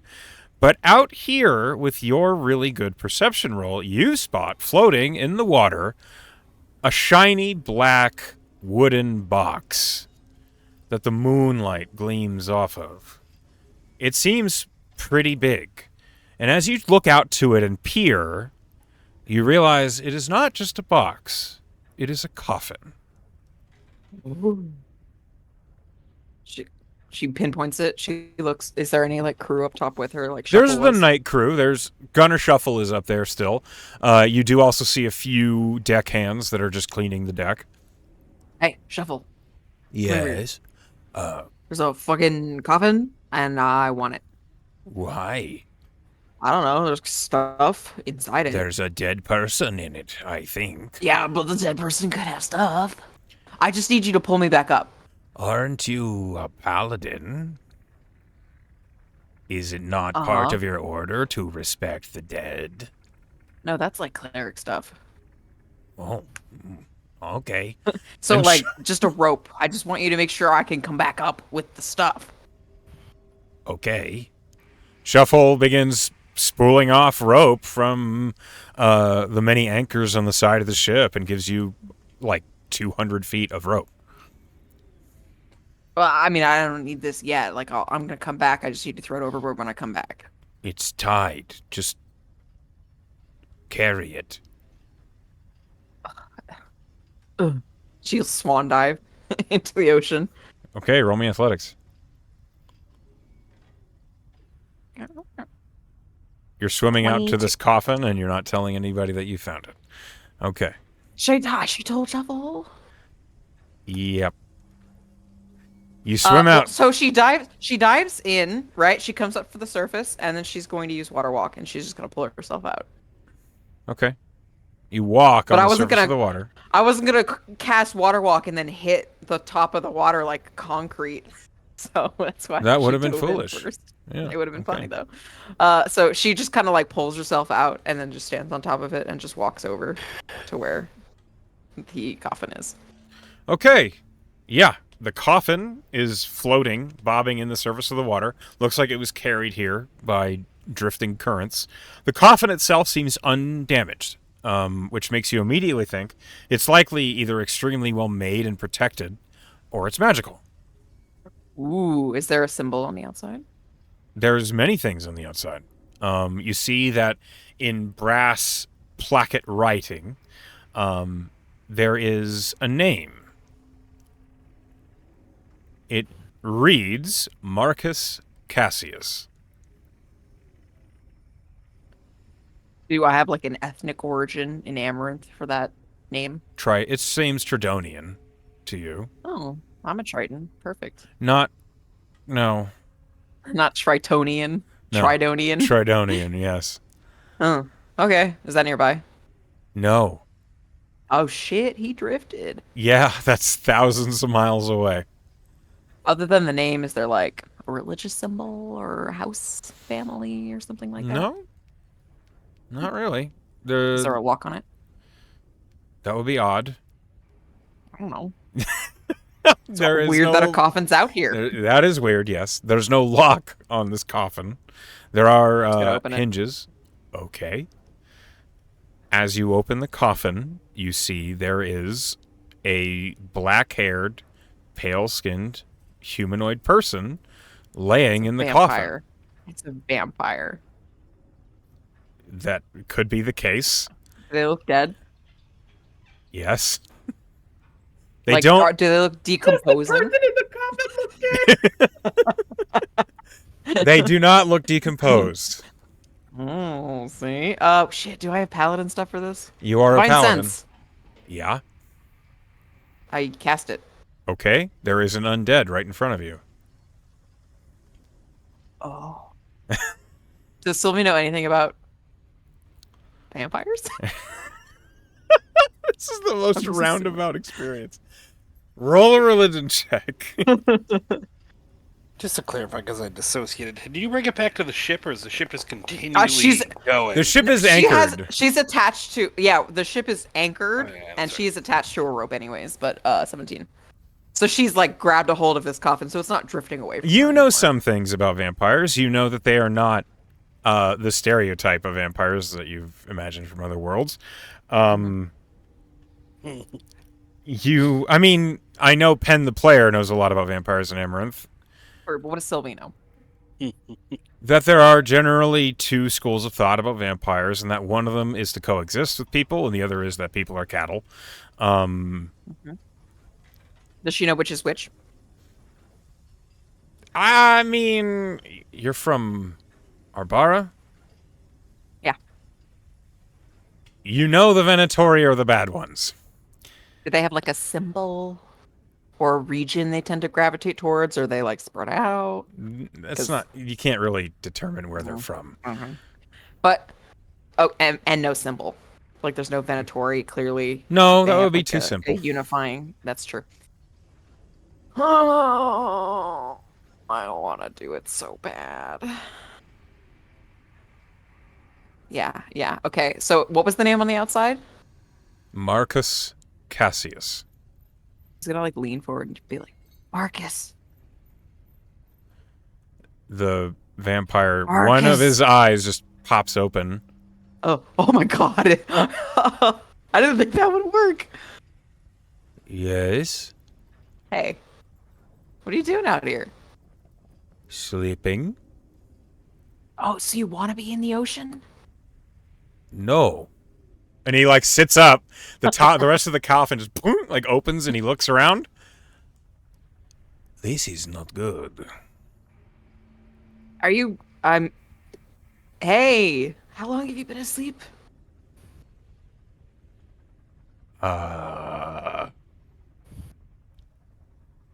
Too long, it would appear. What was the last year you remember? 60, 71? It's 6073 right now, isn't it? Yes. Okay, it's been about 2 years. Oh. You seem remarkably unsurprised at my living in this. I'm surprised you're out here. Like I was surprised to see a coffin floating by, but I've read about vampires. I figured that's what was going on here. You do know what happens when we have been asleep for a very long time, then.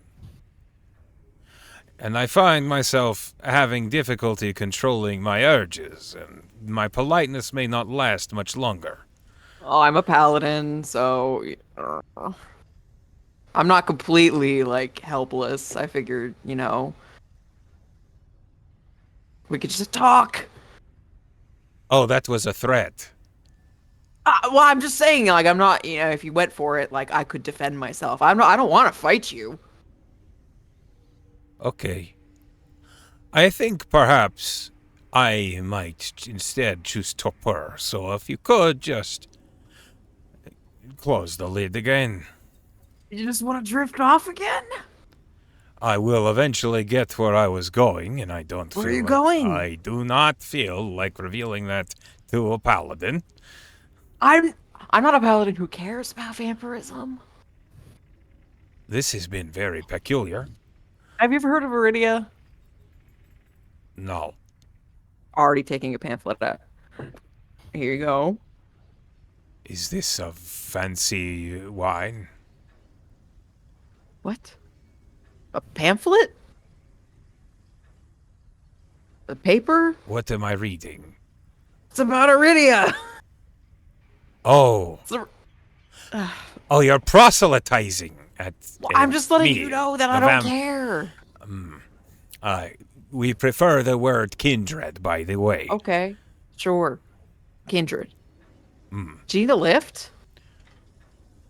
Oh, sure, if you don't mind. Is he being sarcastic? Roll an insight check? It sounded sarcastic. 18. No? Oh. Being sincere. I mean, well, where are you going? Because we're like on our way to like KO. Oh, that is convenient. I was hoping to float to KO. I mean, I'm not opposed to it. I could probably talk to the captain. Hey, are you gonna kill anyone on the ship? Like that might be a deal breaker. Insight check. Okay, roll an insight check. That sounded sarcastic. 11. Good. Great place to roll an 11. You don't. He's not going to try to kill anybody. You're pretty sure. On purpose. Okay. Yeah. Sure, I could talk to the captain. I could be like, cast away. This is good. This will be a good arrangement. I am Marcos. Okay. Marcos. Yes, Nice to meet you. I'm Sylvie. you said. It's a pleasure. Did I?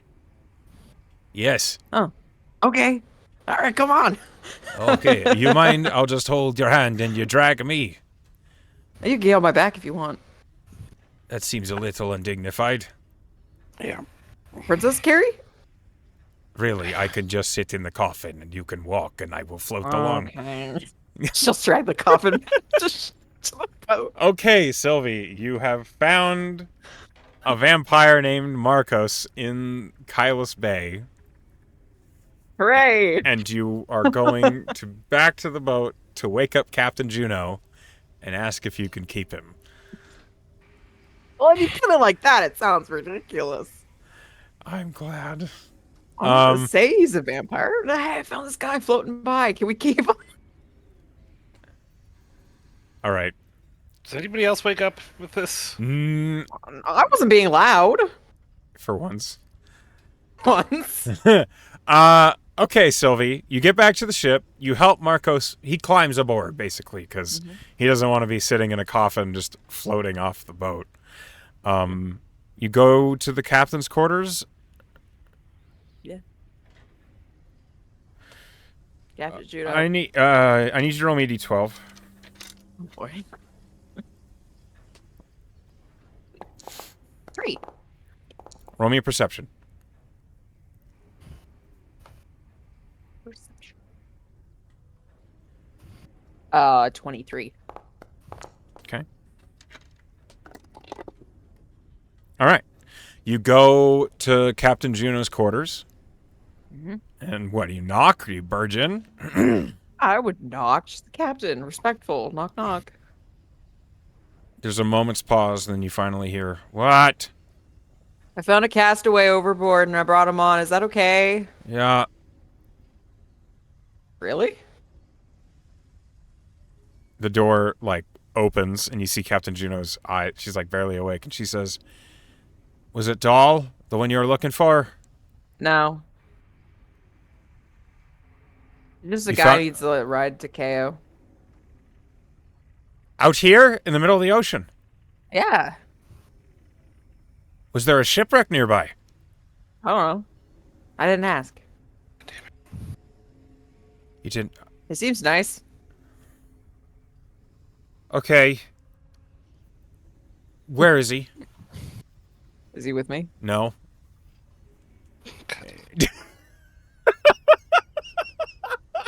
Oh. I feel like I left him on top, I guess. Do you go looking for him? Yeah. All right, let's find him. He might be just... What did he look like? Did he look hungry? Did he look lost? Thirsty? He looked he looked a little hungry. I'm not gonna lie. All right, let's go check the galley. Still not sounding any sort of wake up, are they?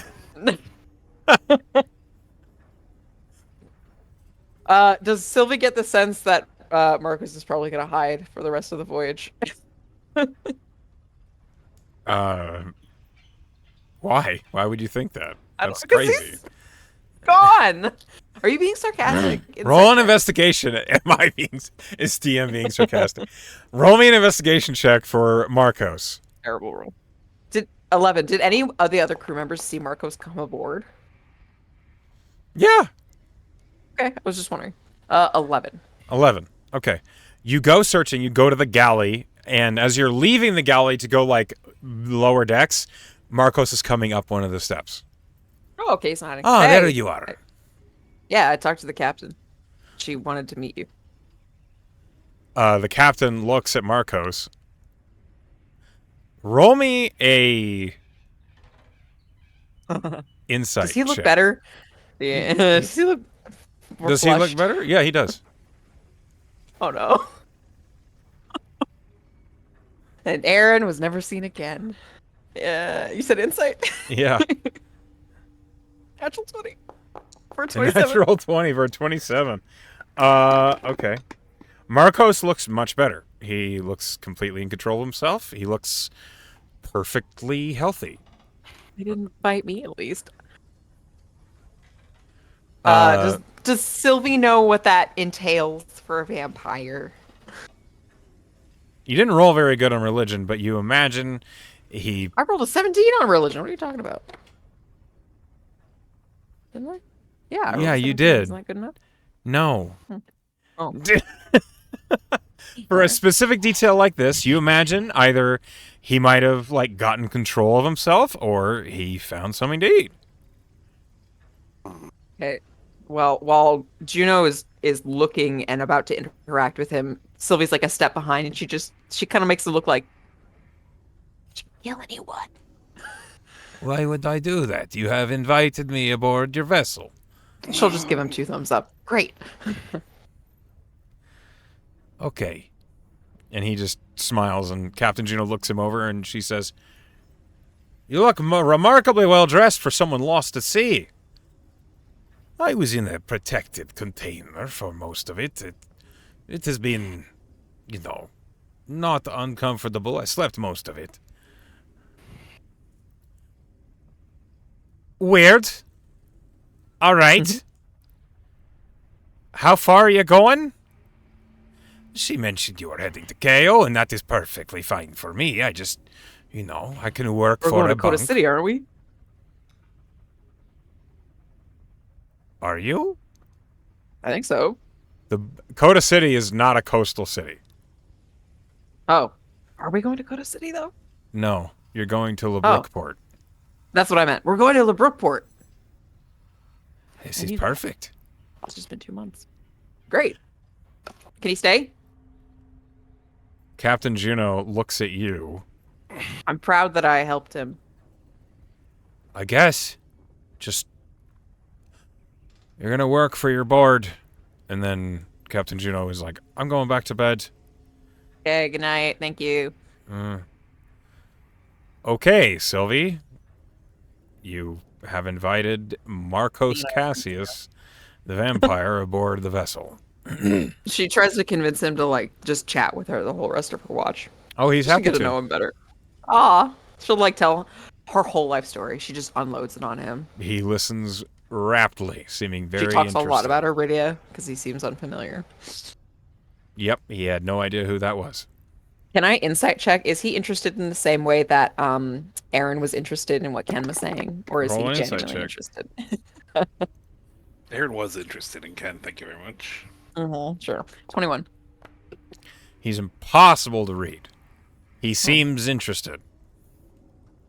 But Okay, he's she not just- interrupting you, he's just listening. So, maybe he's just a good listener. Okay. I like him. We're friends. Okay. Your watch comes to an end. It's now Spring's watch. I will roll for Spring to see what happens. Sylvie had a good watch. That's good.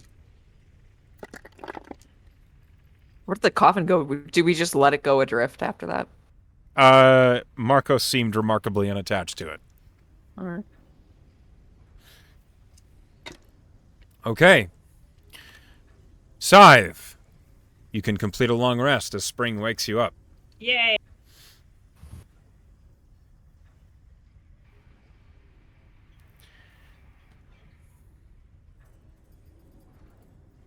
That is so much better.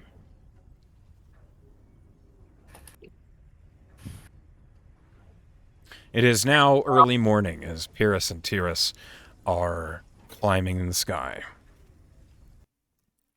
Oops. Can you do the thing, you stupid foundry? Thank you. As it is early morning, Scythe, and you awaken to look around, you see there is a new individual wearing Nosfedonian finery? Just seated on the deck. Hello. Good morning. It is a pleasure.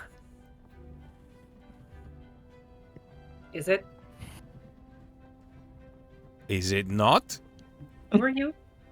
Marcos Cassius. A friend of Sylvie's. That's right. You know, she has had quite an experience so far. I see. Mm-hmm. You should respect your honored leader better. Mm-hmm.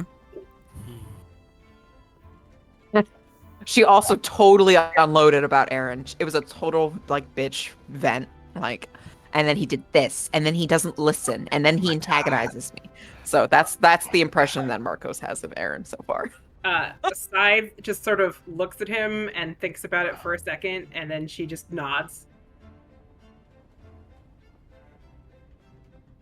You are unusual. You not met a Forge before? Thank you.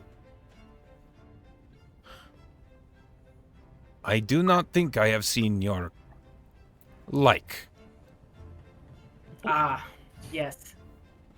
The frame, as it is. Do you have skin condition? I do not have skin. Hideous. This is my body. Oh, my mistake. I thought Hideous. perhaps, I don't, sometimes the thoughts, they slip out. No, there is no hideous flesh amalgamation. It is just the metal. Less hideous. Interesting instead. Is it comfortable? How do you scratch? Do you have itches? Not usually. I do experience things. I have a sense of touch. Do you Giggity. have allergies? Yes, seasonal. I think I used to. Hay fever. Perhaps, rust? Or... I do not understand. I'm sorry. I'm trying to connect what I know from, what I do not know. It does not make sense. I'm a forged. I once had a different body. The self was transferred to this one when I was dying, I believe. You believe? I don't remember much of that. Oh. I can relate. Yes? Mm-hmm. People, lives are complicated. You go through things. Trauma, you forget the things before. I understand. So, come. You are all taking watch, yes? As was your friends? Indeed. I keep you company. We drink tea. Oh, I like him. That's friendly. I do How my did- best. How did you and Sylvie meet? Oh, just a drift. Adrift. Hmm. Like driftwood. It was more intentional. Intentional driftwood. Is a long story. I go into detail. Band name. I see. In the meantime, you tell me yours. And we keep watch, because the seas are dangerous. They can be. Roll me a perception and a D100 with advantage on the perception because Marcos is going to assist you.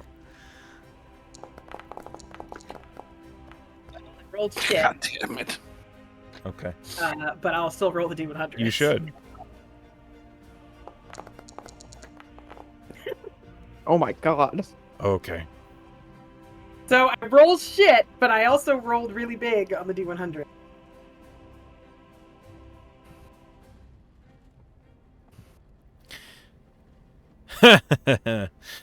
Okay, the ship, which has been anchored for a while, and there are many deckhands that are like just aboard the ship, trying to keep it clean and orderly as they always do. They're doing some things in their off time, like fishing, working, playing card games and such, because life aboard a ship is boring. And as you and Marcos are having a conversation, suddenly you hear the sound of pulleys being rolled quickly and rope being hauled in, and you watch 3 of the deckhands are pulling up a net. The net hauls a massive chest up Oh, no. out of the water. A huge trunk. It looks like one of those travel trunks that like an entire family would store cookware in. It's a huge traveling life chest, basically. And it is hauled up on the deck. The deckhands are like investigating it. They're getting the net off of it. It's covered in seaweed and lichen and barnacles all along the side of it. And the trunk looks like it's in really bad shape. Until one of the deckhands gets the net off of it and is around the front side. And you see the front side of the trunk come slamming down on the deckhand as the entire trunk is a massive mimic. Oh, that's big. Ooh, good As hunting. the trunk begins to attack the deckhands on the ship. Scythe, what do you do? Scythe is gonna start being really loud, stomping, sounding the alarm, basically. All of you are awoken by Scythe sounding an alarm. Oh no. As What? apparently there is a giant mimic on board. All of you are awakened, but you're downstairs. Scythe, you're up on the main deck. Boy, this map is not good for this, but I'll just change the grid thing here. Hold on. I didn't expect a combat, but that's okay.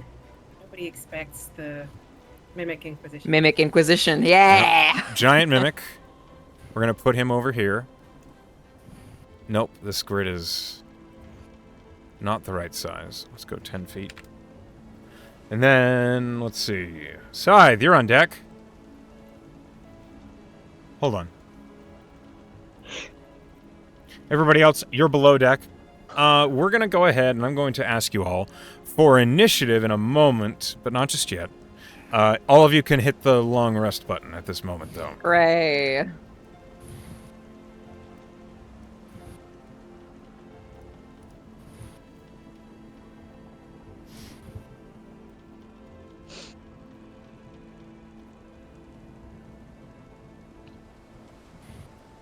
Very large orange, and I can't figure out. What about the large orange? He's positioned himself, and I can't find my phone, and I think he might be on it. Yep. What they do. Well, it is a cat.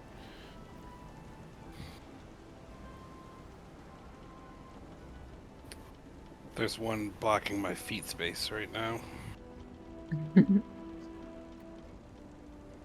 Mine's outside the window. Sweetie, sweetie.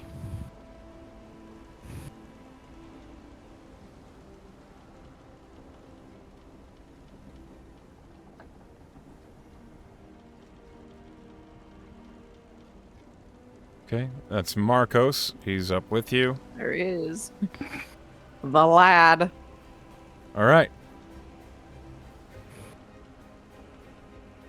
As we have a random combat with a giant mimic. This is probably going to be the hardest fight. No, I'm kidding. But it is a giant mimic. Everyone, please roll initiative if you don't mind.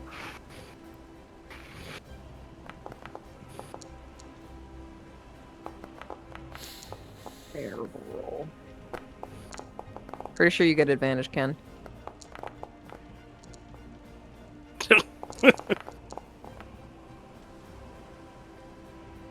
For this fight, I'll turn the grid on.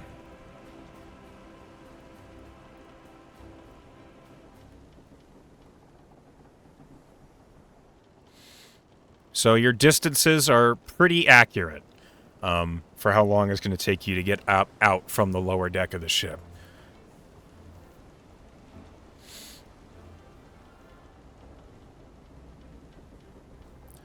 And then Spring. I got it.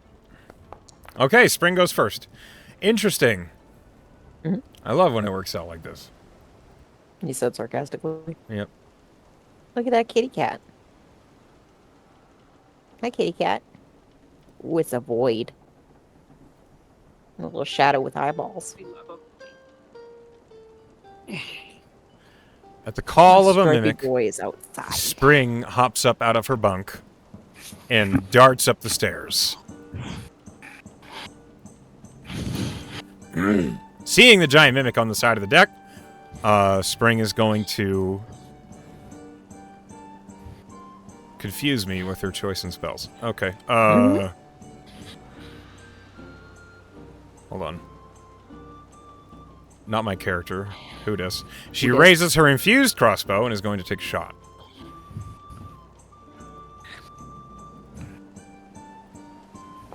And roll a 9. I do not believe that hits a giant mimic. I am correct. She will try again. And hit. With a natural 20. Woo! Okay, so that's 13 points of piercing damage. Plus 1. 14. And that's Spring's turn. Next in the order. Ken, you are awakened. Spring darts out of the room. You hear the sounds of people fighting up on the deck. It is a 15-foot sprint to get up there. Fuck. Ken brandishes his rapier as he's like taking the deck stairs, like 2 at a time, running up there. Okay. You emerge. You see that out the deck stairs, maybe 10 feet from you, there is a giant mimic that is just slamming and thrashing at the crew hands that are near it as they're running away. And Spring is next to you, having just taken a shot with her crossbow. Ken is gonna leap forward and, try to slash with his rapier.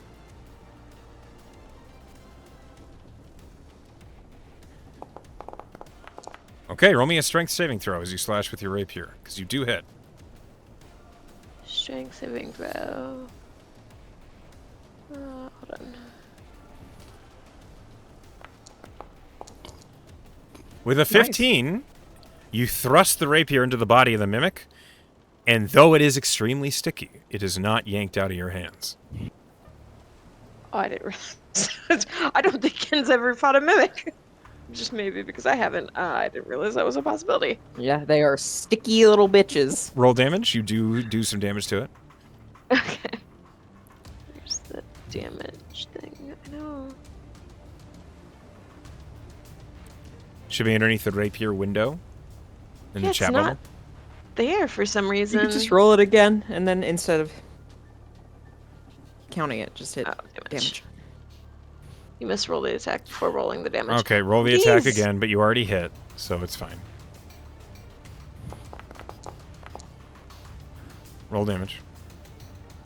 It's not there. I don't understand. Weird. What is going on here? Okay, roll me a d8 plus Your dexterity. +4.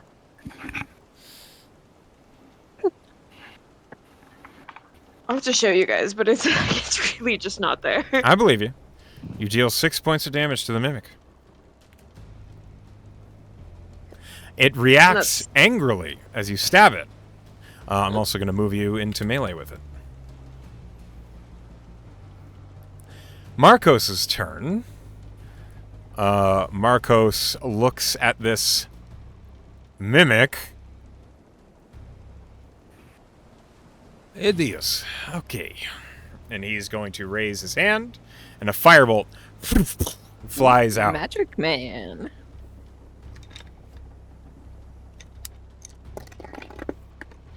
That hits. 2d10. 18 points of fire damage to the mimic. Scythe, it's your turn. I would like to rage. Okay, you become cranky.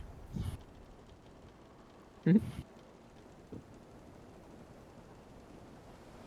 then I'm gonna charge and attack the mimic with my glaive. Okay, you run forward. Go ahead and make your attack.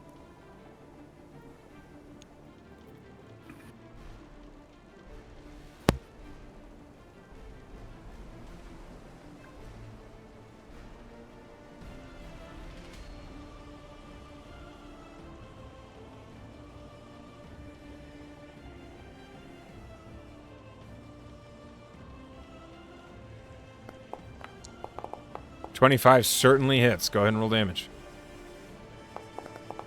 That +2, it already added it. Wow, you rolled awful. I'm gonna use Savage Attacker to reroll that damage. Go ahead, roll a d10. Because that was a 1. Mm-hmm.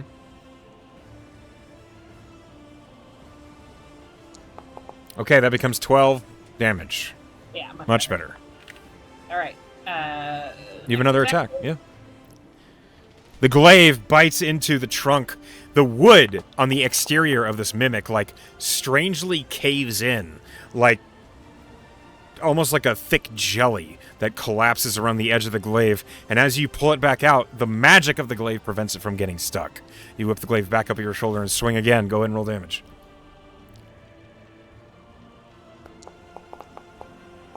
14. Okay. 14 points of damage. All right, that was action and bonus action and movement, so that's my turn. Sylvie. Hey, so she gets up to the top. She sees this fucking thing and just yells, "Shape changer!" and casts Moonbeam on it. Okay. I don't even know if it changes back into things. Spells. Where are you, Moonbeam? There it is. Cast template. Go ahead and roll damage. Wrong. Damage. Normal. Terrible. 8. Okay. The radiant moonbeam comes crashing down on the giant mimic, right down in the middle of it, and you watch as the burning radiant energy just scores like a perfect ring on the top of this angry trunk. Aaron. She looks over at Marcos and just says, "Morning." Morning. Who is this? Don't worry about it. I am Marcos. It's a pleasure. It's Marcos. Just FYI, I'm raging, so my allies have advantage on melee attack rolls against hostile creatures within 5 feet of me. Okay. Aaron, you're up. I'll run up to the top deck as Okay. well. Emerge into the sunlight. Completely shirtless at this point.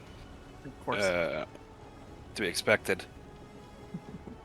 Would I clock Marcos before I clock the mimic? I don't know. It's a pretty big ass mimic. It's a pretty big mimic. Marcos, I mean, what's your passive perception? 13. 13, yeah. With a 13, you would see Marcos. He's new. Would it make me do a double take there? Because you know where I'm from. I know where you're from, but he's not Oh, obvious. Like, Okay, his all right. garb is familiar to you, but it's not Okay. obvious. Okay. Okay. Oh! This giant mimic is angrily, like, slamming on the ground towards other crew members and towards Scythe and Ken. Okay. Bonus action. Hex the mimic. Okay, what ability score are you reducing?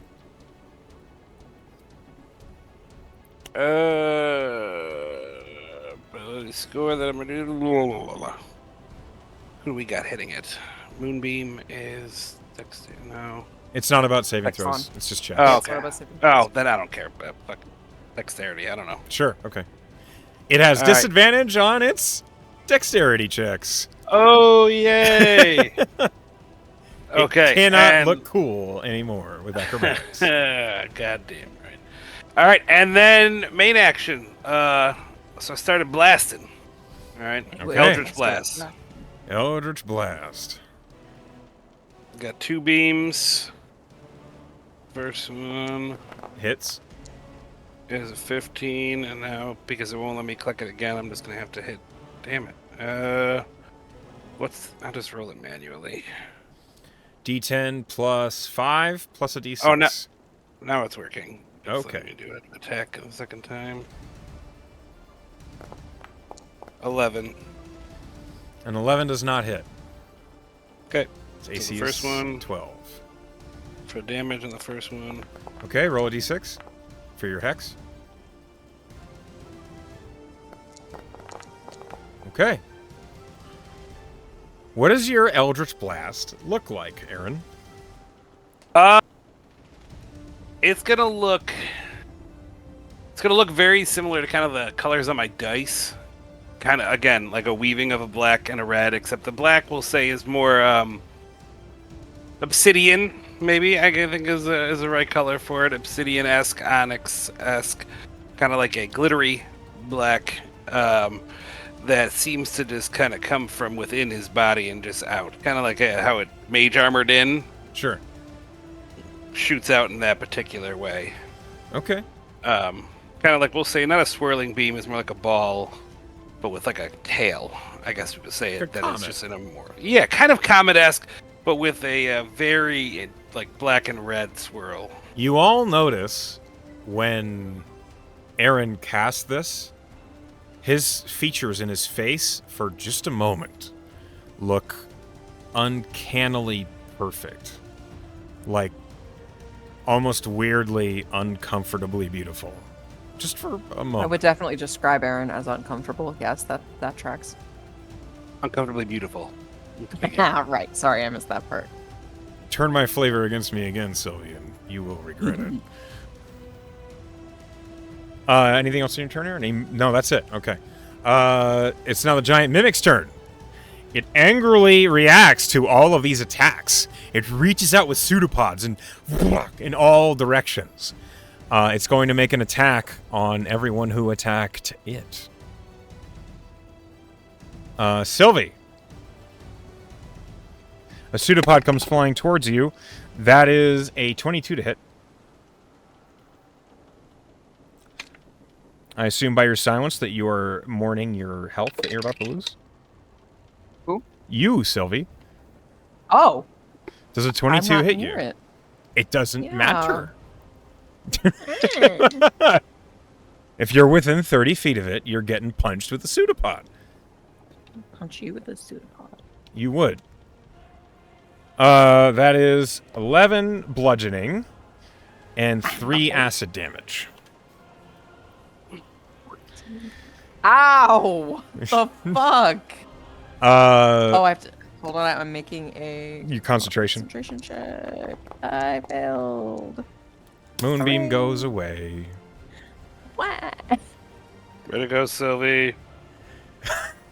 Oh, you're asking for it. 19, Yes, I am. Scythe, does that hit you?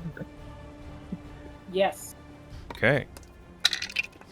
Scythe, you take 8 points of bludgeoning and 5 points of acid. Ken. Does Hello. a 14 hit you? No. Okay. Spring. Does not even come close to getting hit. Marcos. It just misses Marcos. Aaron. But that's my friend. Aaron, does a 16 hit you? It wouldn't, but since I said I was shirtless, I clicked my armor off. That seemed like the right thing to do, and it's a long rest, so the mage Yep, armor went it's away, so gone. now it hits. All right, Aaron. Right in the chest. Right where your shirt would be. You're just Your like... hubris was Oh. your downfall. You take No, it wasn't. 9 points of bludgeoning and 6 points of acid. Okay. So that is a concentration check for your hex, if you don't mind. That is successful. And that Let's get past is... concentration checks. Wow. It's now Spring's turn. Spring is going to use her crossbow again. And hit for 8. And then she will use her crossbow again. And miss. Ken, Yes. what do you do? He's gonna really think hard about the fact that he almost lost his rapier in the thing. He is going to so he's still got his rapier, Mhm. but he is gonna reach back and grab the crossbow on his back and point blank shoot it at the mimic that he's still real close Okay. at. Make the attack at Close to. disadvantage. Okay. 9 misses. Okay. These strange, like, writhing pseudopods just, like, tip the front end of the crossbow right as you fire, and the shoot. bolt just... Oh, no, it was melee that I'd have advantage on. Okay, never mind. Sorry. Yeah, so then as his bonus action, he'll be like, fucking Get him, Scythe, and Get Bardic 'em. Inspiration. Okay, There's Scythe has a Scythe. bardic inspiration. That was a nice try, Ken. You're doing good. Thanks. Sylvie just. It's now Oh. Marcos' turn. He misses. He rolled a 1. Marcos. Me too, bro. Me too. Scythe. It's okay. You're beautiful. I love you. Oh, you're nice. Hi. Scythe, Okay. it's your turn. Guy is gonna stab. Okay. I will say, this giant mimic, which is a big old pile of hit points, doesn't look so good. It's running low.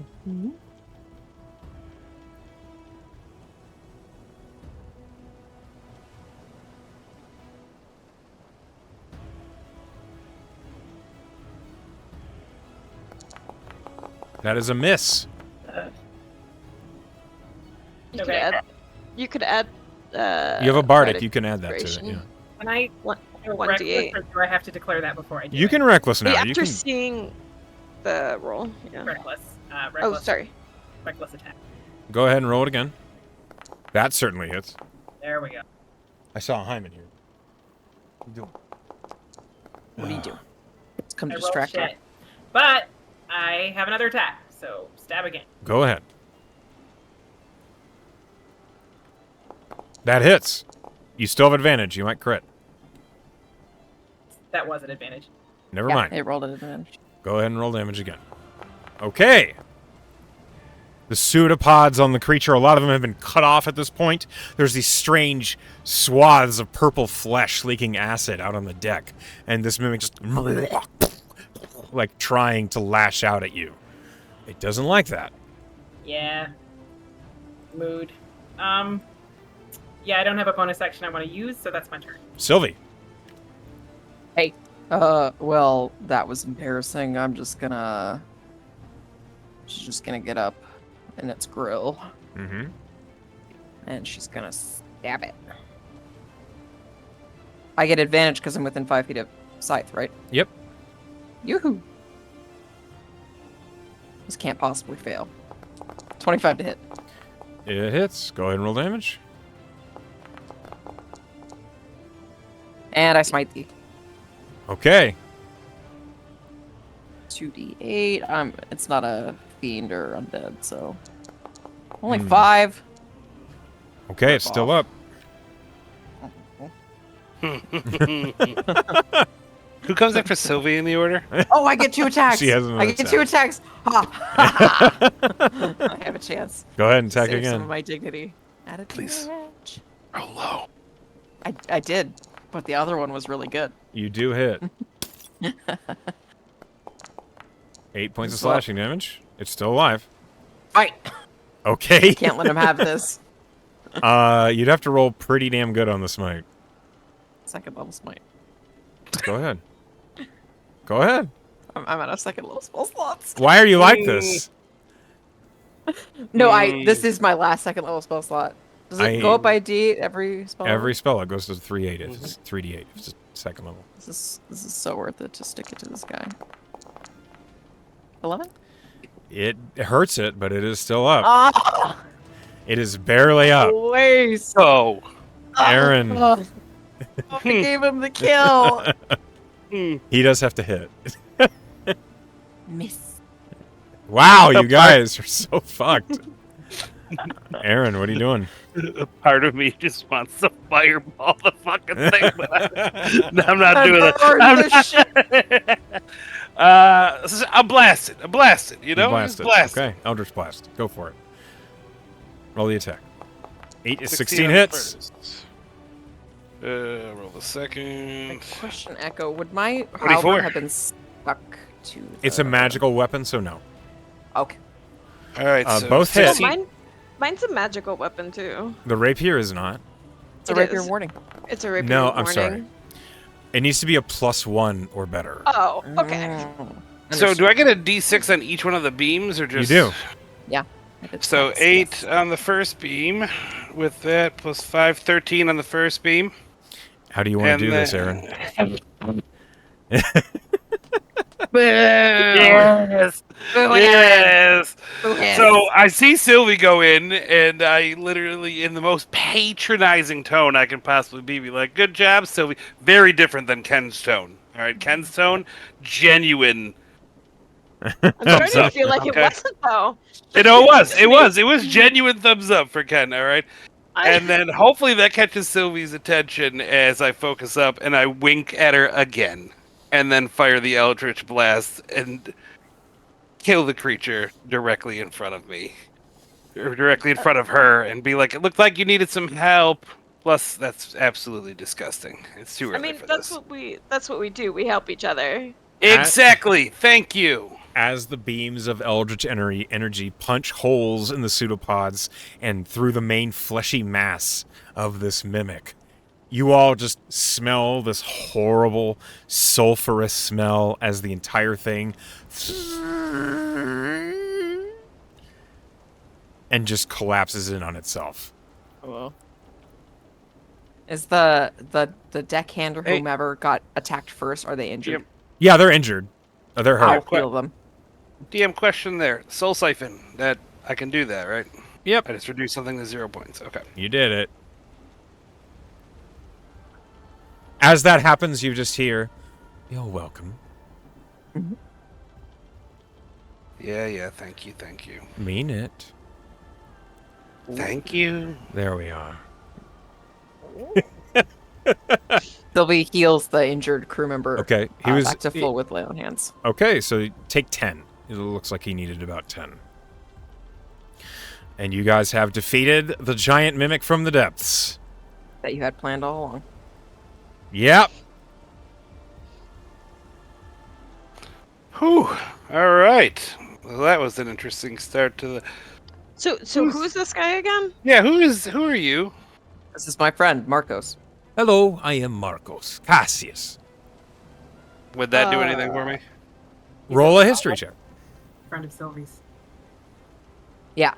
How did he get here? Hold him up drifted. on... Aaron, The you side of the know Cassius, that house. Marcos Cassius, like Mhm. from the house Cassius. Yes, you know us. Oh, you're a vampire. Kindred. We prefer the name Kindred. Wait, My this guy's apologies. a vampire? Kindred. He's a we kindred. prefer the Kindred. name Kindred. Kindred. Sorry, he is a kindred. Or would How you did how prefer did I get refer on to the you as a knife ear? ship? Okay. It is just as low. True. And anyone did who would you- know my house would know that to be true. I mean, Okay. I don't It's drink been a people's while. blood though. Hold on. Is he so Cassius? They're from Nosvedania, right? They're not from Nosvedania, but they're aligned with it, so They're aligned with the same rules, essentially. they are. Okay. Yes, kindred drink blood, but With it has to be consent. with consent. Consent is important. No consent, no bueno. And if he kills anybody, I may just send a quick letter back to Nosvedania, and we won't have a problem anymore. Unless he kills you, and then you can't send a letter. I would be eviscerated if I did Yeah, such a it's thing. absolutely eviscerate. How did you get aboard the ship? Who let Kindred aboard the ship? I invited him. Oh, did you? You didn't think to And wake just any of us remember- up? Remember, I'm the leader of the group, so it doesn't really matter what you think. You really should ask her about her story. She's had a very interesting life. Those are True. words. I mean, you got to know Have me. you heard Adelon's story? I think I heard Oh. Adelon last night saying something about a good leader listens to the people that they lead. He's the best. He killed the Demon King Nagora by himself. No, I don't think he did. He banished him. He banished him though, by himself. No? Yeah, I completely by believe, well, he was a reputable hero. The stories tell of all the armies of Aurelia, Terracona, and Okay, I'd like Trident to register coming that you together. do not have my consent. I don't care. I'm not Drink my going to blood. bite you. How long Okay, were you good. How You can long bite were me. you floating, Marcus? It's been a couple years. It's Why do you look so Marcos. good already, Marcos? Why do you already look so vibrant? I had the Marcos, you've beverage. only Good been- looking guy. You had a beverage. Mm-hmm. I You had a asked. beverage. Sylvie, are you aware that Marcos had a beverage on the ship? I mean, it looked good.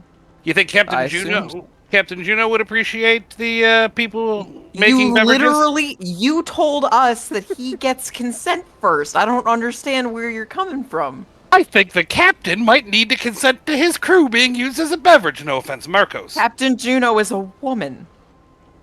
Her crew. I don't know if I met the captain yet, okay? It's early. I woke up to you failing to kill a mimic and had to do it myself. I think that was Hold a on, group we- effort. All failed to kill the mimic. That's true, that's true. Wait, But Sylvie, I would prefer to say You that said it exactly succeeded right. During the mimic. Listen, Look, but I am only hitching the ride until we get to Okay. the Brookport. I'm not trying to ingratiate myself here. I only needed enough so that I would not go into torpor or frenzy. understood. Captain understood. Juno's crew member was more than willing to offer just a little bit, and I accepted. how come you What did didn't you ask give him in me? return? You were busy. I just feel like I was passed up. Is it a fish thing? Like, I understand some people aren't into fish. Wait, No, what I did am. you give? What did you give him in return? Some gold. How much gold does a It's bite fair- run it's for? Fair price. It's fair pricing. It depends. More market value. I'm just curious on market value of that. How much would you like for me to drink from you should I need it? No, I don't want you to drink from me. I just want to know the market value. Oh, that's not how it I think- works. I think he's interested. It seems like it, yes. Mhm. He's also the Prince of Elves, so I bet his blood goes like for a lot. Doubt it. Ken, you're the Prince of Elves? Yeah. Yes, Which Wow. of a certain tribe of elves. You're really interesting, Ken. Did you know that? Thank There's you. a lot of Thank depth you so to much. you. one? This has been Thank very you so odd. much. Can I Um, ask, hey, a gracious leader, excuse me, so pardon me. Yeah, Can you maybe are in the allowed to ask. future, can your, the peasants or whatever you want to call us that work under you, might we be, Your word, not mine. considered in future decisions involving bringing undead onto places where we're sleeping? Hey, Maybe. there's a sword in here. Oh, I'll consider it. Sylvie goes over. There's like the deckhand is looking in the mimic before they shove it off, and he pulls out like the hilt of a blade, and he keeps pulling it out. Oh And it my god, keeps is it coming. huge? It's a great sword. Oh, cool. Ooh. I wouldn't say great, but you know. It's an Okay. okay sword. It's real long. Just kidding. Spring, can you identify this? Okay. She bounces over, Yeah, completely out that's of character. Just like her. Nailed it. DM, can I ask a backwards question? Better than anyone I know. Backwards? When I kill a creature with hex, what can I do? Isn't there something that could happen to the hex after?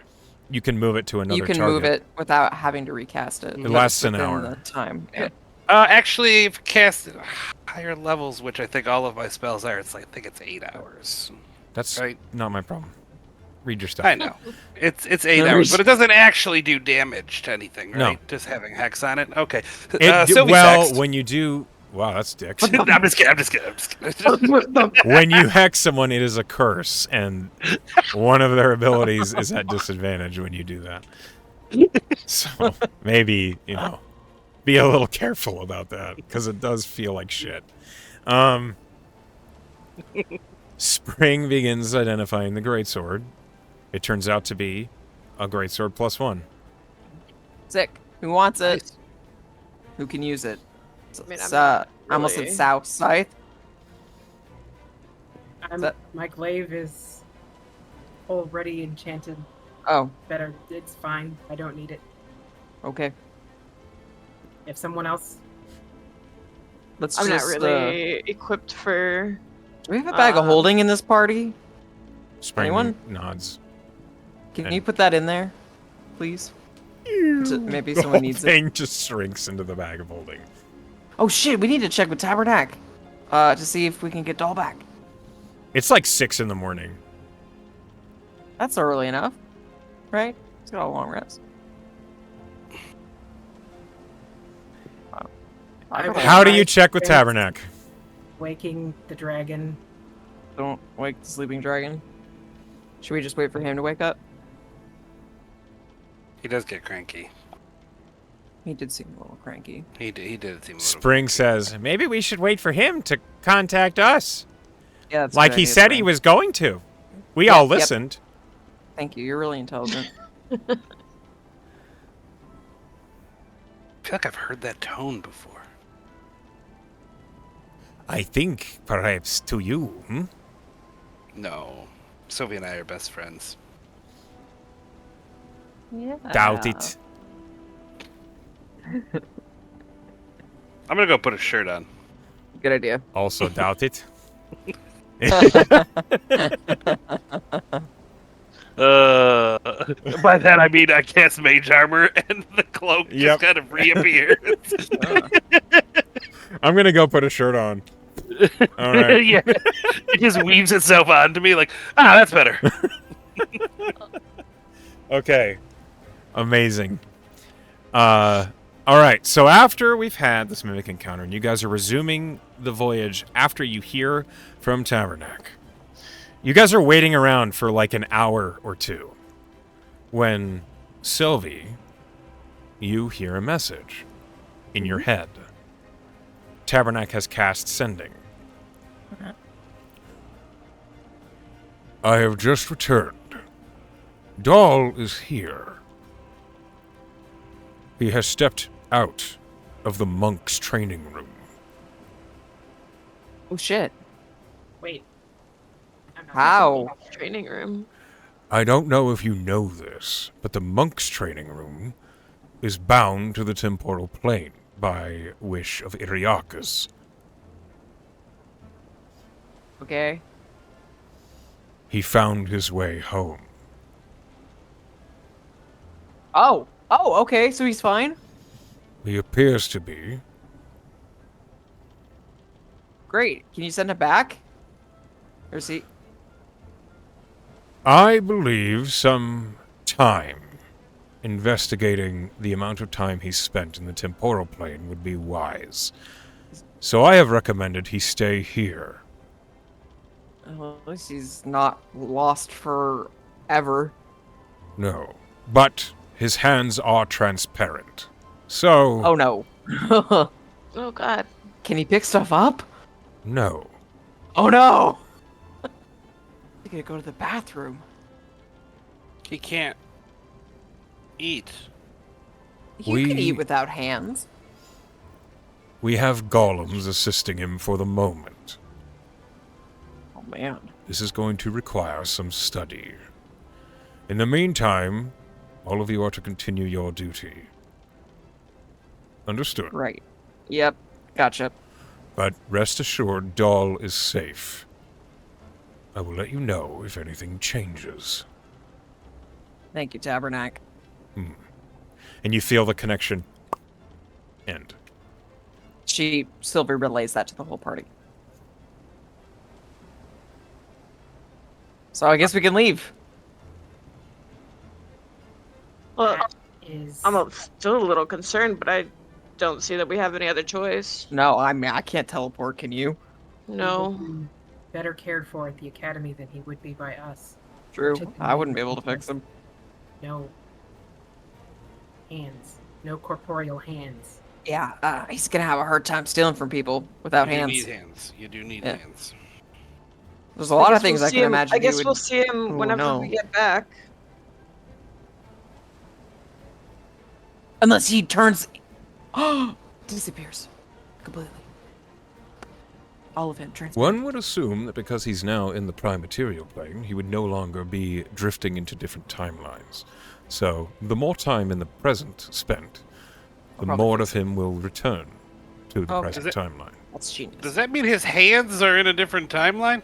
Yes, I think. That That is is- floating there? That is how one becomes lost in the temporal plane. They drift into other timelines. That's terrifying. It's one of the So it's some reasons... So in some other timeline, somebody might just find some hands? No, in some other timeline, that doll is becoming more real in the rivers of time. He took his Tracks. hands. It's one of the reasons why time magic is so frowned upon. It does strange things. Can't be attractive without hands. It just doesn't work. As always, I'm noticing your priorities are where they should be. I don't really have much of a choice. By the way, I have completed a couple more scrolls. Oh, You asked for haste, slow, and I think it was identify. You asked for a couple. who asked for what? Do you guys know? It was Griffix. I'm Oh. not sure. At this point, just throw them in the bag and we'll Yeah, figure put it them in out, I Spring's think. bag. We'll redistribute as needed. Well, one of you write it down, because I'm not going to. Ugh. Haste, identify. Oh, good. Haste, Yeah, identify, Ken and is slow. doing it. How many identifies? 2. Dose. Okay, And as that happens, written it down. the voyage resumes.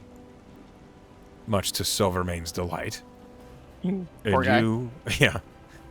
And that is where we will end tonight's session.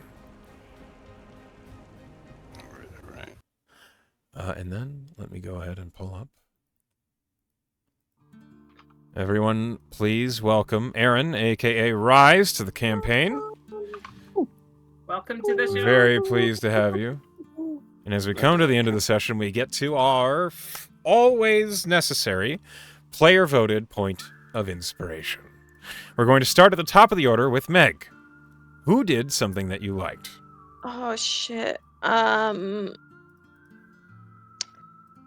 I enjoyed Sylvie leaning in to kiss Aaron. Didn't happen that way. Yes, it did. No, it didn't. It definitely didn't happen that way. I don't approve of this revisionist history. For Sylvie. Close second. No, actually, since she won't approve of my revisionist history, I'm switching my vote. It's gonna be for Aaron for being like, "That's how you kill."